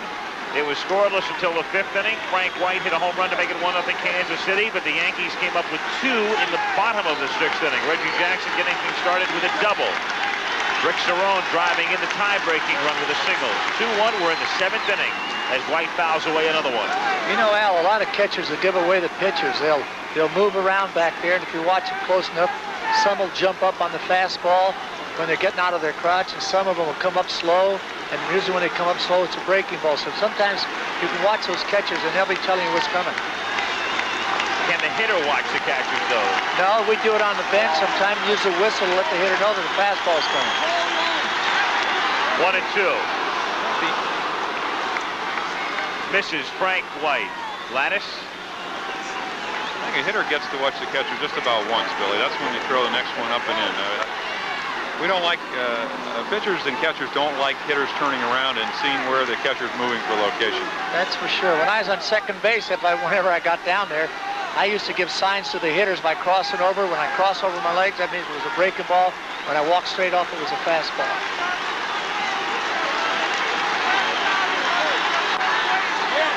Foul away.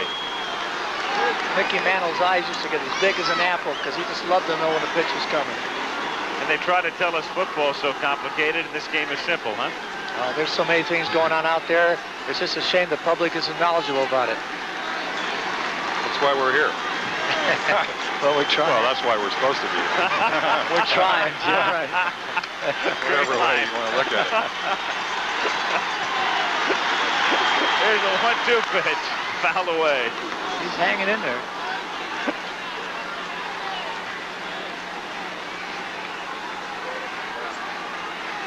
One out, nobody on. We're in the 7th inning. Yankees leading 2-1. 1-2 pitch is outside and the count 2-2. I think this will be Tommy John's last inning. There's no doubt in my mind with a bad back, a little struggling with both control of the curveball and the sinker. They're going to go to Gossage.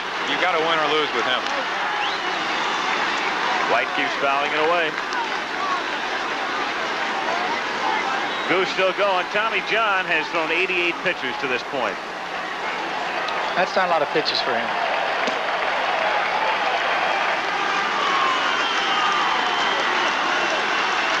Fergie Jenkins pitched one game for me through 72. 9-inning ball game. Struck him out. Very nice pitch. For the first time this evening, he got the ball down. And you'll just see, he's been accused of cheating on occasion, and you'll see this ball just kind of go underneath his bat. Kind of sunk very nicely. I think Tommy John just gave a little, shoved his ball in his glove a little bit to the third base coach, making him feel like he's got something in there. Well, I was in the locker room and he tore his sweater and he said, "Oh, I got my razor blade out too early." 2 out, nobody on. Willie Wilson at the plate. 1-0 the count. I mean, he's been accusing of scuffing it, cutting it, biting it.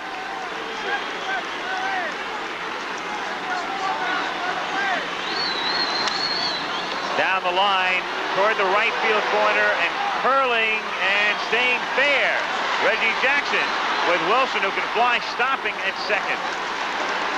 I believe we will see Gossage at this point. Well, UL Washington coming up. He's a switch hitter. So if he makes the move, does Hauser, it won't be because of percentages. Not a ball that's actually driven, just a fly ball that ends up landing fair down the right field line. Dick Hauser's heading towards the mound.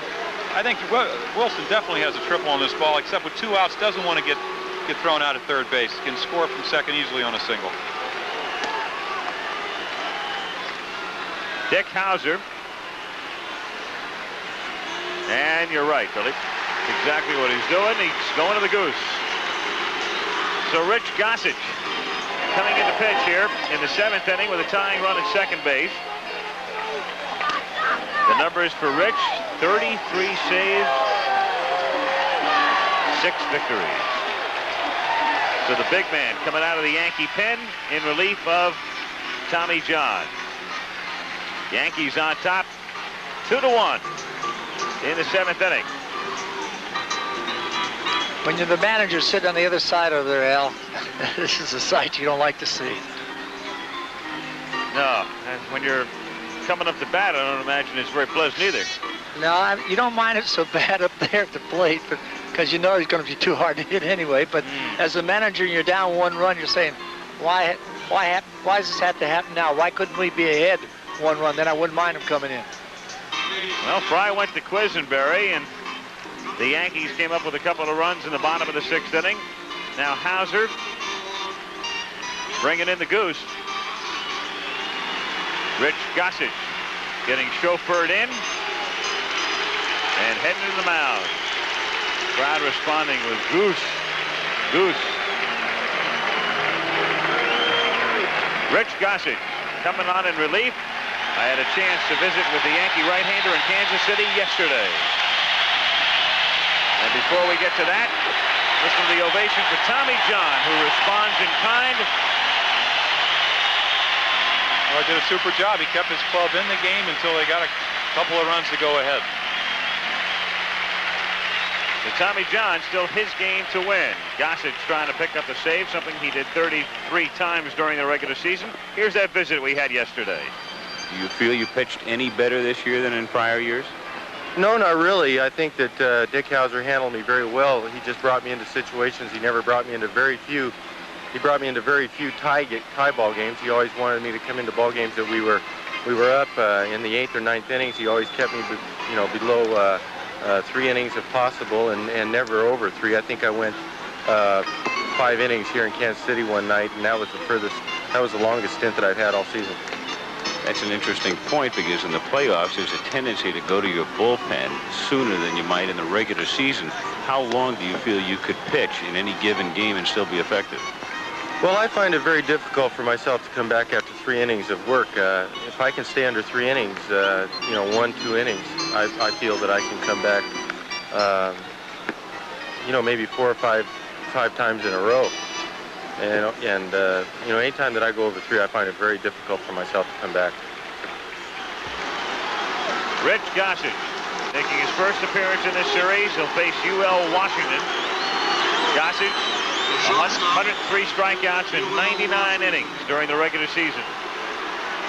And the defense has kind of changed. They play him to hit the ball to left field. They come in, they're a little bit shallower than they were probably before.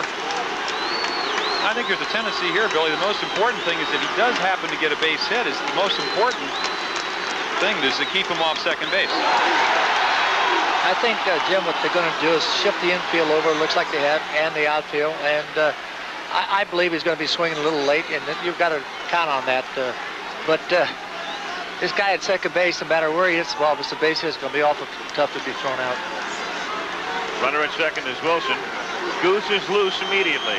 First pitch, 97 miles an hour. 1-1. Again, 97 miles an hour on that pitch. That's sudden.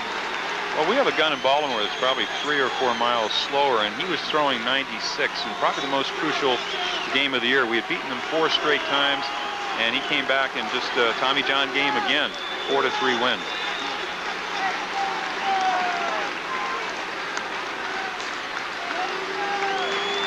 And I think the hitters are going to probably have a little bit more difficult time reacting. They see a guy like Tommy John somewhere in the mid-80s, and this guy's throwing close to 100 miles per hour. 2-1 the count. Wilson, who can fly at second. But he doesn't fool you. You kind of know what's coming.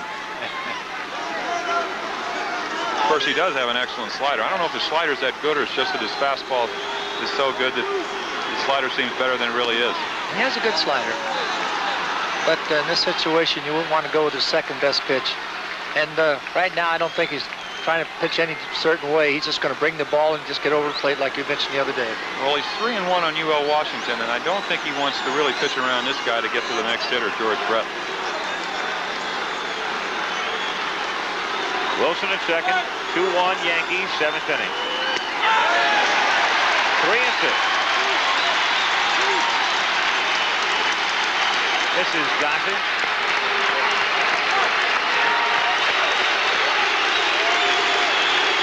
He seems a little bit interested. Good baseball player.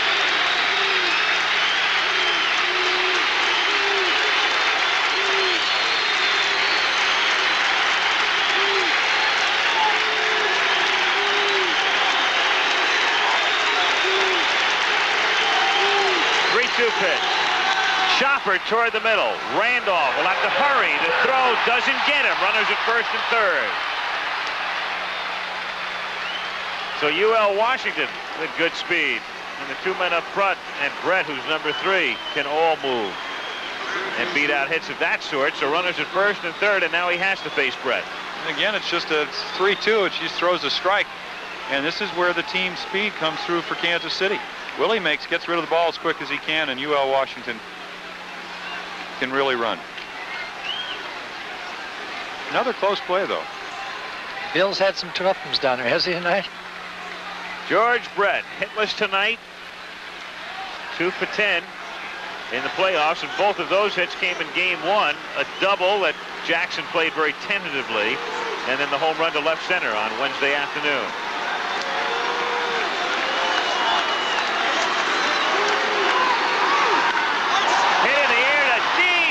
Field, all the way back, and that one is gone. And the Royals have taken the lead 4-2. So the Goose coming in a spot tailor-made for him, and all of a sudden Kansas City is back up on top 4-2. And several of the Royals out of the dugout to greet him. This is Gossage looking on in disbelief, as are most of the more than 54,000 fans here tonight. So George Brett has stilled the crowd, and Hal McRae takes outside ball 1.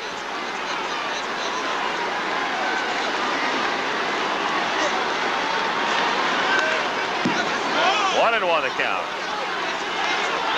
See it again now. And here's the fastball in the middle of the plate. I doubt if he threw that ball 97 miles per hour. Whatever it was, George was sitting on it. I think it went in the third deck. It did. Towering drive. 98? Well, I said it wasn't 97, it was 98. It's probably why it went so far. Breaking pitch missing. And the count 2-2. Cerrone thought he had him. There he is. Brett, second home run in this series, 6th home run he's hit in the playoffs lifetime. Remember, he had 3 here a couple of years ago in 1 game, and the Royals lost that game. Thurman Munson home run. 2 out, bases empty. Foul away. Incredible. Brett's hit 5 of those 6 home runs in Yankee Stadium. Well, you asked the question earlier, Al, what a layoff would do to a guy like Gossage. I don't think it's going to make him throw any less harder, but what it's going to do is straighten out his fastball. He might not have as much movement on it as he ordinarily would. Goose hasn't pitched since last Saturday. Saw it off the bat, and it's grounded to Nettles. Tough play for Gregg. Can't make it. Scooped out by Watson to save perhaps the extra base, though. But McRae is on. I believe Gregg slipped out there in that grass. It's still moist. Watch again now. He just comes in on a jam shot. He got the ball in on McRae, and I'm sure the wetness of the grass slowed the ball down, and McRae, as you said earlier, has pretty good speed. Another close play. I think Watson had to come off the ball, trying to keep the ball in front of him. That's a hit, and the 11th hit for Kansas City overall. Amos Otis is 0 for 3.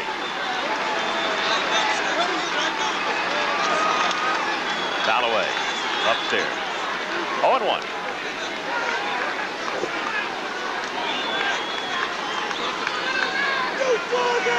What more can be said about that man?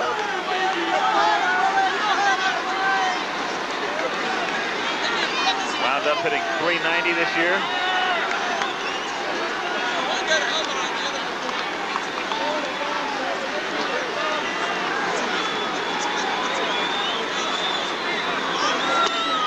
Late swing, 0-2. There again, Al, is that momentum we was talking about holding that next half inning. Yankees scored 2, and Royals come back with 3. And 3 off the ace. 0-2 pitch. They send McRae. The pitch misses inside, and the throw down there nails him. Bucky Dent applies the tag. And the Royals are done here in the top of the 7th inning. But George Brett hits a 3-run homer off Gossage, and through 6.5 in New York. Kansas City 4, and the Yankees 2. In New York, Al Michaels, Billy Martin, Jim Palmer. We go to the bottom of the 7th inning, game number 3. The Royals needing just 1 victory to wrap it up. The Yankees, as they come to bat in the bottom of the 7th inning, down by a couple, with Bobby Brown, Willie Randolph, and Bucky Dent coming up. Well, they got the work cut out for them, haven't they? Sure do, but they won the majority of their games coming down the stretch, coming from behind. All good ball clubs, I believe, are tough from that 7th inning on. We'll find out about the Yanks with Brown. 0 for 2. Grounded out. Flied out.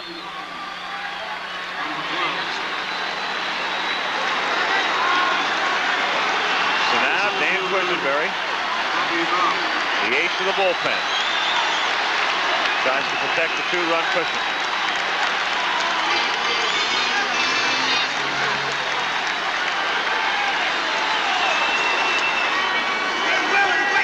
Corner. 0-1. Wake those guys up behind you. Come on. Play ball. Wake them up over there. Wake them up.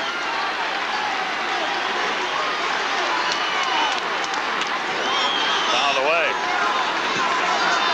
And that's one thing Bobby should do a lot more of. With his speed, both right and left-handed, he should bunt the ball a lot more. He doesn't. He goes up there, swings away, and I think he can raise his average 20, 30 points. Well, that'd make him a 280, 290 hitter. But I think that's just one of the things you find with kids that come up to the major leagues. You know, he's only been up here maybe 2 years. Not a...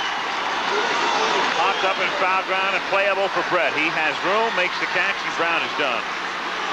1 out in the 7th inning, and Willie Randolph will be the hitter. The second baseman, Willie Randolph.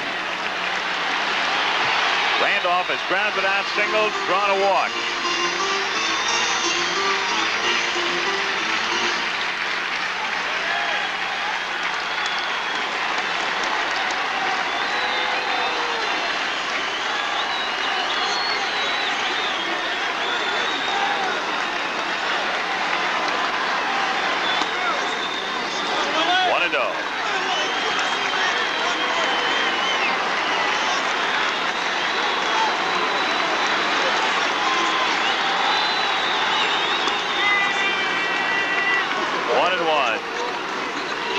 Quisenberry has watched her man come really out of nowhere. Nobody expected the type of year that Dan had.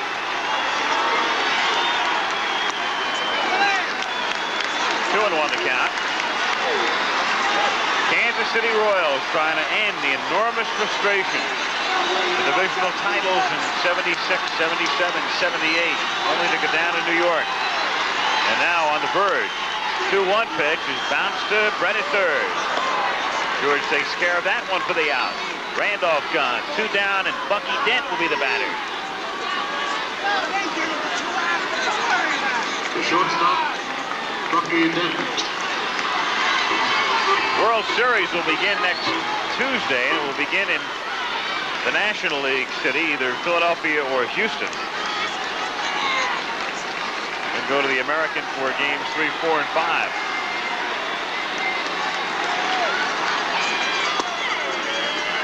Oh, and 1 the count.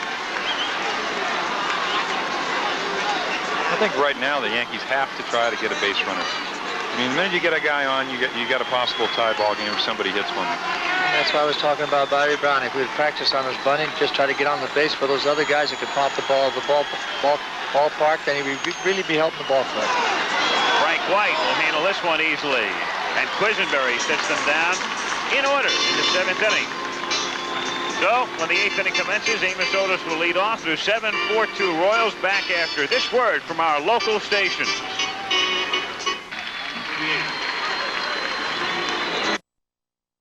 Split on Yankee Stadium, where it's relatively quiet right now. The Royals and George Brett providing the difference. A 3-run homer in the 7th inning. 4-2. Kansas City on top. And Gossage is gone. Tom Underwood on to work here in the 8th inning. Rather shocking. I don't understand it either. Well, he had some trouble down the stretch. It seemed like when they went to Cleveland, he struggled. Tommy John hurt his back. I don't know if it's the mound there. I know that we were there for the last weekend of the season. Tippy Martinez hurt his shoulder there. They have a mound that doesn't really slope maybe as much as some of the other ones in the leagues. I would think it'd have to be a physical problem. You know, Jim, I think you find that a lot of ballparks that have professional football teams there. When they take those mounds off and they put them back up, I don't think they just put them up the same way that when they take them off. They tell you they do, but I don't ever see people going out there and measuring that mound after a football game to see if it's the same height that it should be. We've gotten used to seeing some joyous scenes in that particular dugout over the past few years, but it's very solemn right now as Kansas City leads at 4-2. Go to the 8th inning. Amos Otis, Willie Aikens, and Darrell Porter coming up for KC. Well, what did Yogi Berra say? It's not over till it's over. And that really applies here. I mean, they have the capabilities to come back. Sure. And here, Tommy Underwood's job is just to try to keep them from scoring.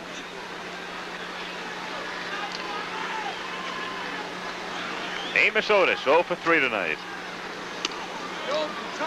1-0 the count.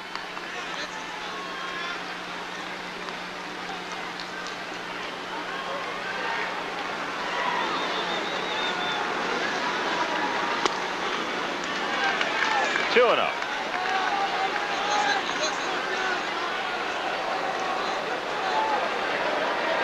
Well, Amos may be going for the long ball in this 2-0, Jim, you think?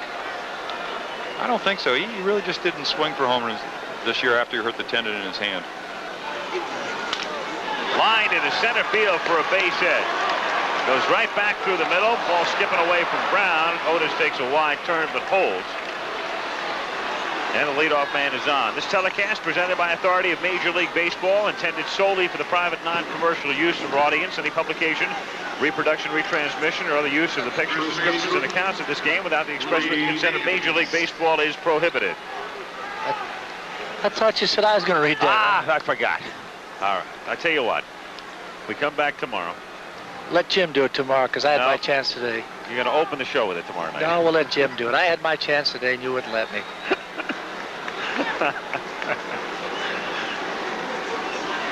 I tell you what, we'll send you down for the Victoria celebration, no matter who wins here.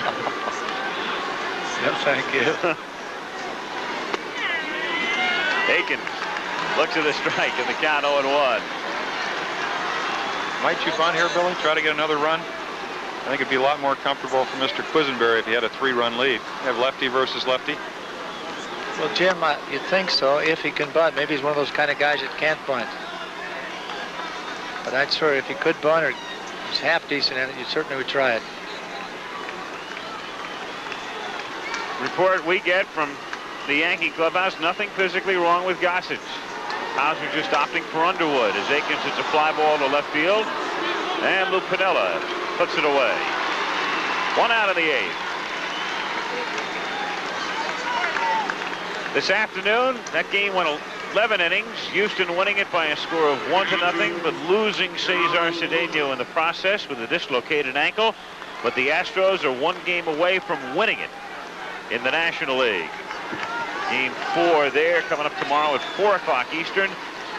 And if we're back here, 8 o'clock Eastern tomorrow. But right now, the Yankees down 4-2 in the 8th inning.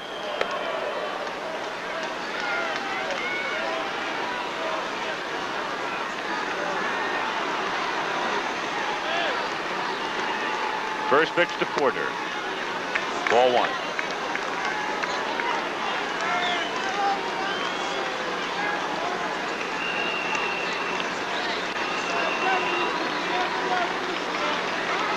They've got it picked off. Watson to Dent. Nail him.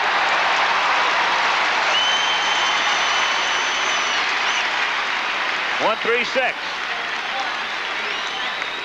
Seen 3 pickoffs in this series that way. It's technically a caught stealing. Well, Kansas City has just outstanding speed, so if they do get caught off base, they really feel they can beat the ball to second. They haven't been able to do it primarily because Bobby Watson's made some excellent throws. Again, we saw something out there, Jim, where maybe we should teach it a little bit more, where if you are picked off like that, run more in the outside or the inside part of the baseline there, and maybe they will stop that throw. Porter hits it in the air to center field. Bobby Brown drifting back. And Kansas City is done here in the top of the 8th inning. No runs and a hit. And nobody left on. Watson, Jackson, and Gamble coming up. Bottom of the 8th inning. 4-2 Royals. Bottom of the 8th inning at Yankee Stadium. 3, 4, and 5 hitters for New York. Watson, Jackson, and Gamble against Quisenberry. 4 runs, 12 hits, and an error for the Royals. 2 runs, 7 hits, and no errors for the Yanks.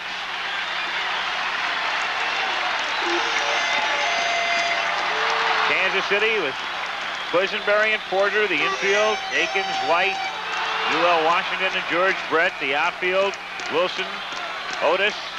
They've got John Watson in right field. Of course, Hurdle started the game. Watson remained in. Dick Hauser in the Yankee dugout as Watson stands in 2 for 3. The only time he went out tonight, it took a fine play by White to nail him. 0-1.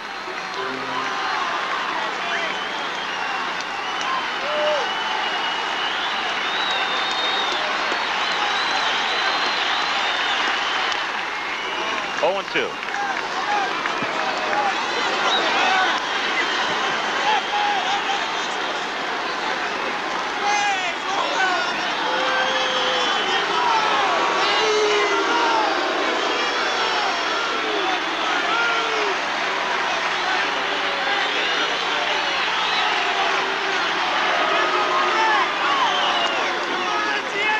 1 ball, 2 strikes on Watson.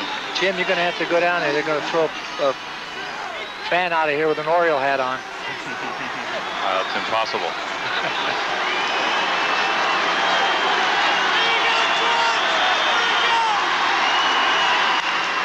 Hitting to left center field for a base hit and maybe more. Otis can't track it down all the way to the wall at 430 feet away. Watson rounding second, on his way to third. The throw is high, backed up by Quisenberry. It's a triple.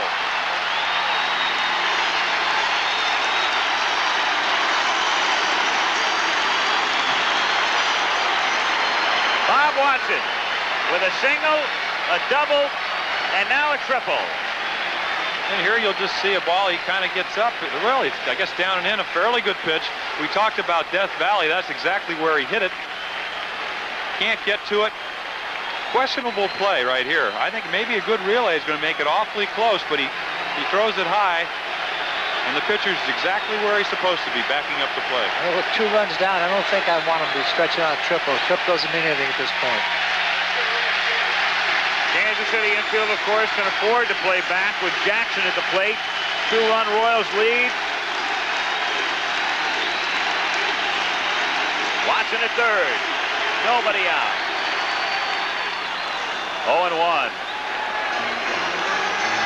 The only Yankee run off Quisenberry this season was a home run by Reggie Jackson prior to the couple he gave up in the 6th inning here tonight.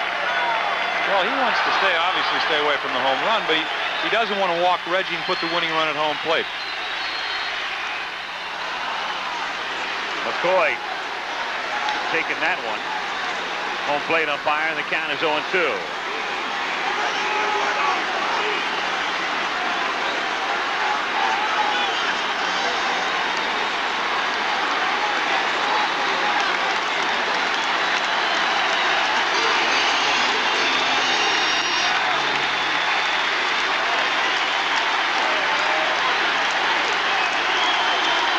Two pitches to Jackson. 1-2 the count. Well, he's going to be facing some tough customers. He's got Oscar Gamble on deck, and then you'll see Cerrone, and then you have Lou Piniella. You'll probably see Jim Spencer, another home run hitter, followed by Greg Nettles. He's got his work cut out for him, but 33 saves. Definitely has the talent to do the job. 2 balls, 2 strikes on Reggie.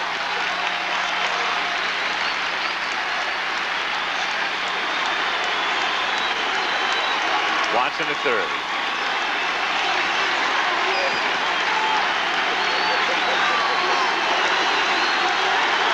Something seems to be bothering Brett over there. I don't know what it is. Yankee bullpen. Looking on as Reggie awaits the 2-2 pitch and checks in time just outside. 3-2 the count. Here, pretty good pitch. Looks like it's a little bit off the plate. Reggie starts, and being as strong as he is, can hold up with a bat. That pitch was outside. This crowd now just rising as one. 3-2 on Reggie. Everybody standing. Except the Kansas City Wives. 3-2 to Jackson. Ball 4.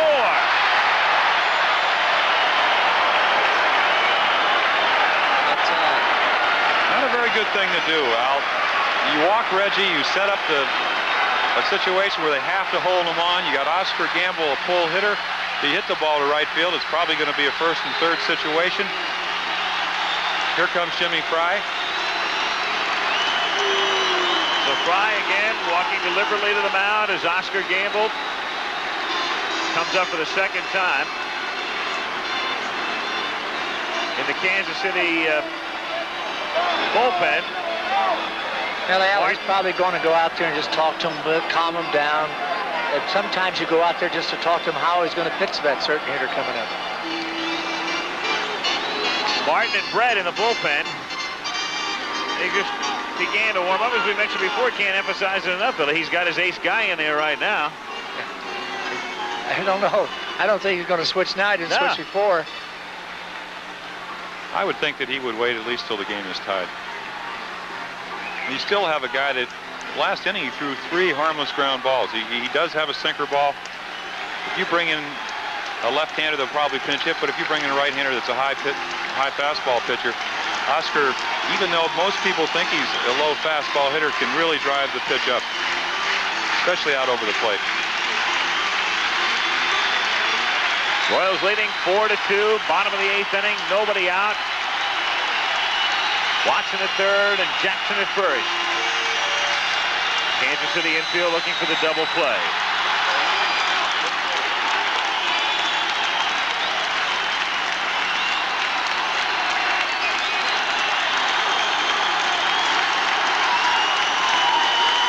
Oscar can get awful sudden up there. He can take you downtown real quick.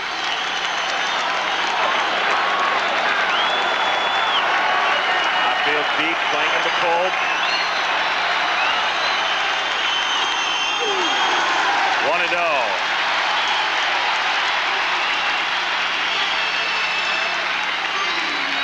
We talked yesterday about what a good hitter Oscar Gamble was.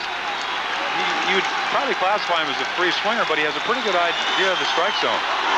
Way inside. 2 balls and no strikes to count. The raucous crowd at Yankee Stadium.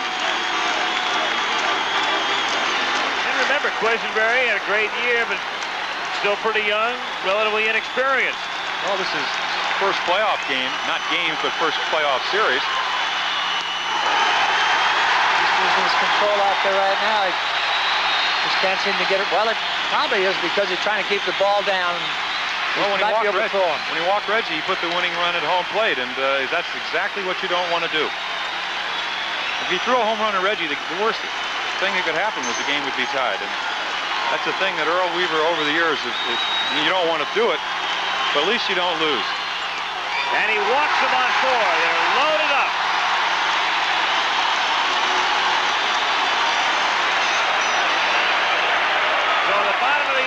The Yankees have the bases loaded and nobody out, and Rick Cerrone, the batter. Nick has had good luck against him. He's hit him hard 3 times now. Twice tonight and once the other day, so he's got his work cut out for him.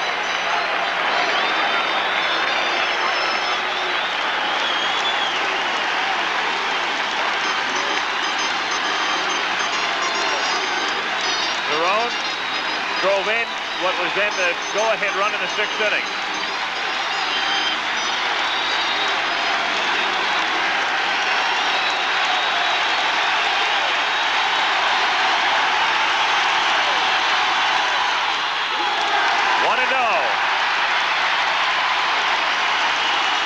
Rennie Martin in the bullpen.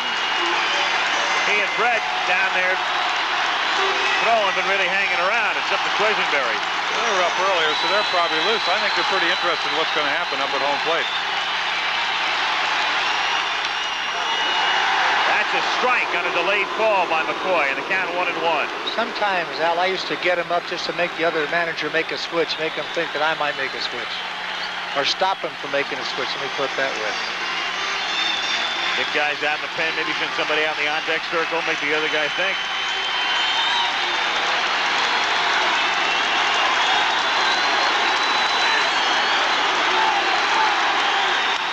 Line drive caught by Washington, goes to second. They get a double play as Reggie gets doubled off at second base, and the other runners get back. Well, that's not very good base running, is it? No. No, that's what you tell your coaches all the time. Tell the runners, don't get doubled off on a line drive. You're 2 runs down. If the ball goes through, he can't score anyway. The ball's hit too hard, so you just have to stay there, and he just got doubled off. It's a play that happens to a base runner when they're over anxious and they're just trying real hard. And Reggie Jackson gets caught off second, caught by a mile, too. 2 down, runners at first and third. And the Yankees going to the bench for Spencer.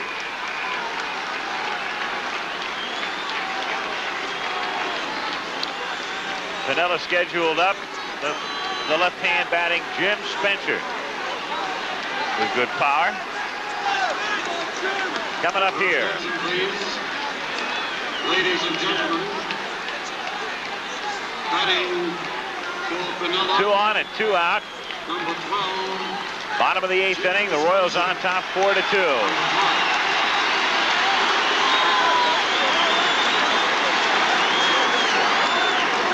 Jim, and I'd say he's got a lot of things on his mind. Baby girl, Jamie, born prematurely. Operation recently, wife Fran. And tough period for them, and obviously we're all extending our best. Definitely. Fran's a very good friend of mine, and we're all rooting for you. Back in Baltimore. Right. We're all Lithicum. Well, this guy's hit a lot of clutch home runs for him, Bugs. Low fastball pull hitter. Very capable of reaching the right field seats. Runners at first and third, 2 down, bottom of the 8th inning, 4-2 Kansas City.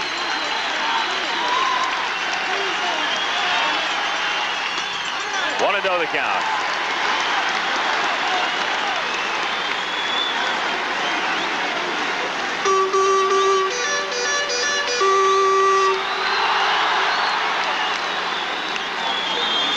Hauser.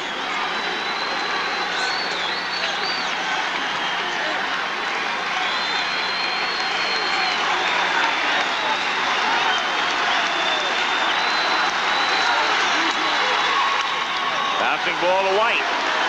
And Quisenberry works out of a bases loaded, no out jam. So the Yankees, here in the bottom of the 8th, come up empty. Leadoff triple by Watson, couple of walks, but then the double play, and they take care of Spencer as Reggie Jackson returns to right field. The man doubled off, a bit over anxious at second base. So at the end of 8, Kansas City leading the Yankees by a score of 4-2. And the difference in the game, a 3-run homer by George Brett in the 7th inning to put the Royals out in front. I spoke with George in Kansas City before the start of the playoffs. If you were to take a look at one thing in this series, the key offensively, would it be speed? Would it be the fact that the Royals might have to hit a couple of home runs against the Yankees? Anything offensively that you see as perhaps providing the difference? Well, I think home runs play a big part in the Yankee series that we've played against each other in 76, 77, and 78. We're not a home run hitting team, although every once in a while we can hit a few balls out of the ballpark. I think if we can hit some home runs off Guidry, off John, I think it's definitely going to work to our advantage. It's a little easier to score runs when you hit home runs than you do the way we used to do it, and that's just get 3 or 4 base hits in a row because the odds are against you. But we're a good ball club, and I think we're capable of hitting the long ball. We're very capable of stealing bases. We got six or seven guys that can hit and run. I just look for an exciting series, and if we can put a good offense together, we got a chance to beat them. George Brett with some very salient comments the way things turned out. Joe LaFay takes over in left field as we go to the 9th. It's like calling his own shot, isn't it? Yeah. Knees. John Wathan leading off in the top of the 9th inning. Wathan, White, and Wilson pitch in for a strike in the count 0-1. Dick Hauser, when his team comes up in the bottom of the 9th, Nettles, Brown, and Randolph, the 8, 9, and 1 hitters.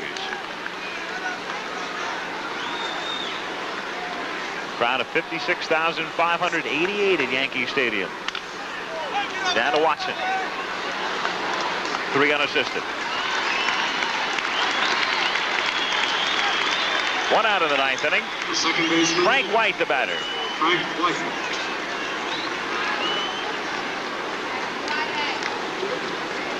Well, the Kansas City Royals hoping it turns out to be a one-day trip to New York. They'll be going crazy in KC. Oh. They won't need a plane to get back there, will they? No, I don't believe so. 1-0 the count. The Royals seeking their first pennant ever. Of course, Kansas City had the A's before they went to Oakland. And after they were in Philadelphia, they never won a pennant in Kansas City. 1 ball, 1 strike to count. George Brett, this is really a marvelous story in terms of the Royals. You talk about expansion clubs in sports, what they have done. Kansas City Royals weren't even in existence until 1969. Started from scratch. Well, I think it's a tribute to Mr. Kaufman. Built a great complex, built a great team. Bunted. Nettles picking it up and throwing and getting it. On a close play at first base. Frank White doesn't agree with that call, and Jim Fry is going to come out to have a few words with Bill Haller. So 2 down. Kansas City Wives.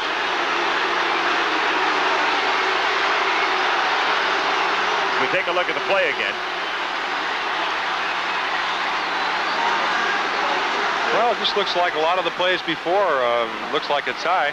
I'm sure Jimmy Fry's saying, you know, it's not over. I know we have a 2-run lead, but I think he was safe, and that's what he wanted to call. And I think it's the right thing for Jim to go out there and argue. His player was arguing. He's got to go out there and stick up for his player. If he doesn't do it, then the player's going to say, look, the manager's not even arguing for me. I mean, the game's not over by any means. No way. Howler's really had some tough plays to call at first base tonight. I thought he'd done a fabulous job down there. He's really had some tough pieces right, Jim. Willie Wilson, 2 for 4. Because of the length of tonight's game, the show Fridays will not be presented this evening. We'll return next week at its regular time. 0-1 the count on Willie Wilson. Tommy Underwood in relief of Tommy John and Goose Gossage.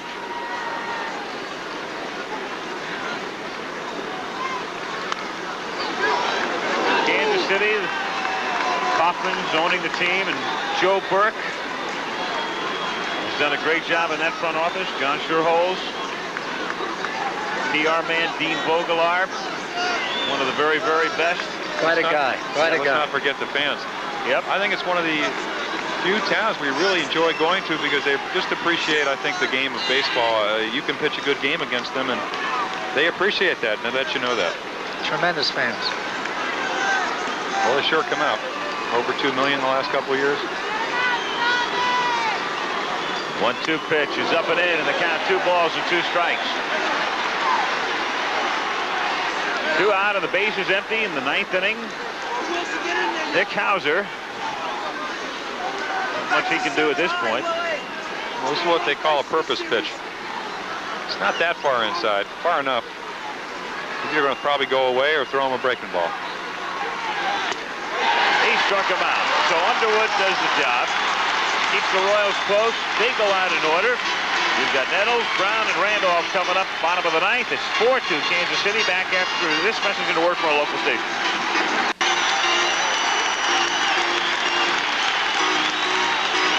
Well, the Yankees have Nettles, Brown, and Randolph in the bottom of the 9th inning. The Royals trying to sweep it.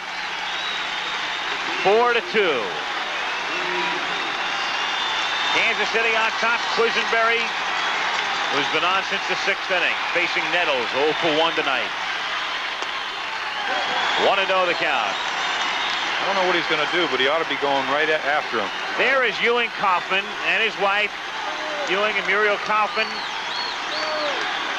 the Royals owners, looking on in eager anticipation in the count 2-0 on Nettles.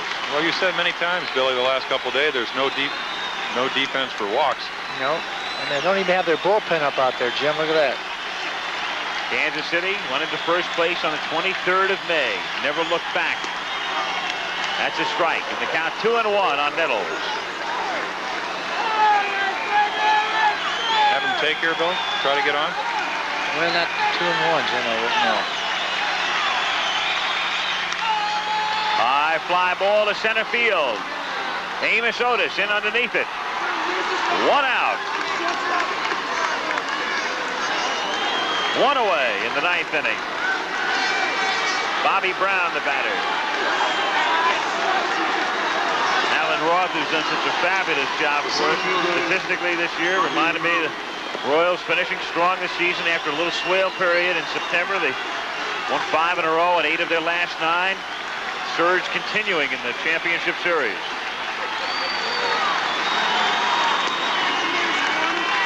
0-1 the count on Brown.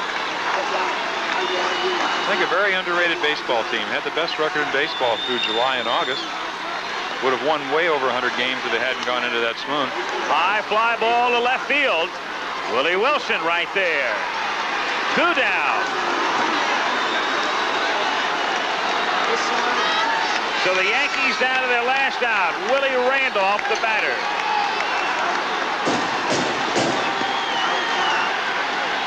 He's going to do everything he can to get on base. I don't think you'll be seeing him swing until he gets 2 strikes. I don't think so either. Of course, you never know. Bucky Dent is on deck. The Yankees, a lethargic attack in this series. That's a strike, 0-1. The Yankees 2 runs on Wednesday. Just 2 last night. Just 2 so far tonight. 0-1 the count on Randolph.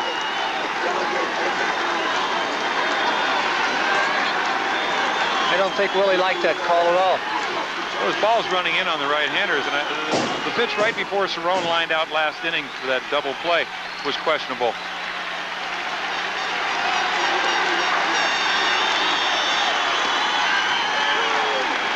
1-1. Well, they argue a little bit, and that pitch was almost in the same spot. Bobby Mercer's come out on deck. He'll bat for Dent if Randolph gets on. 2-1. I guess that's why you argued, Jim, out there. You argue that one to get the next one, right? Well, Willie had 119 walks in it. Right now, his job is to get on first for a guy like Bobby Mercer. Maybe he'll pop one. 2-1 pitch. Bounce foul and the count 2-2. So the Royals are a strike away. 2 out, bases empty. Randolph taking a walk back of the plate. Jimmy Fry taking a walk up and down the dugout. Ooh.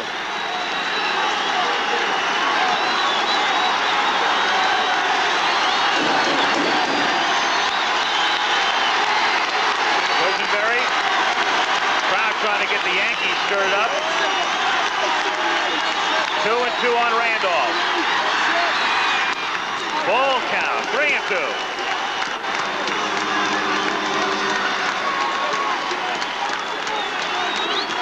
George Brett, his 3-run homer in the 7th inning, the difference.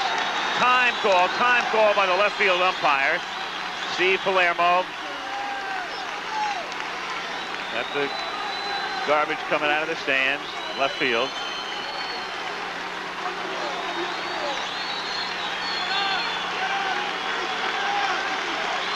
Three and 2 the count. Called strike 3, and Kansas City wins the pennant.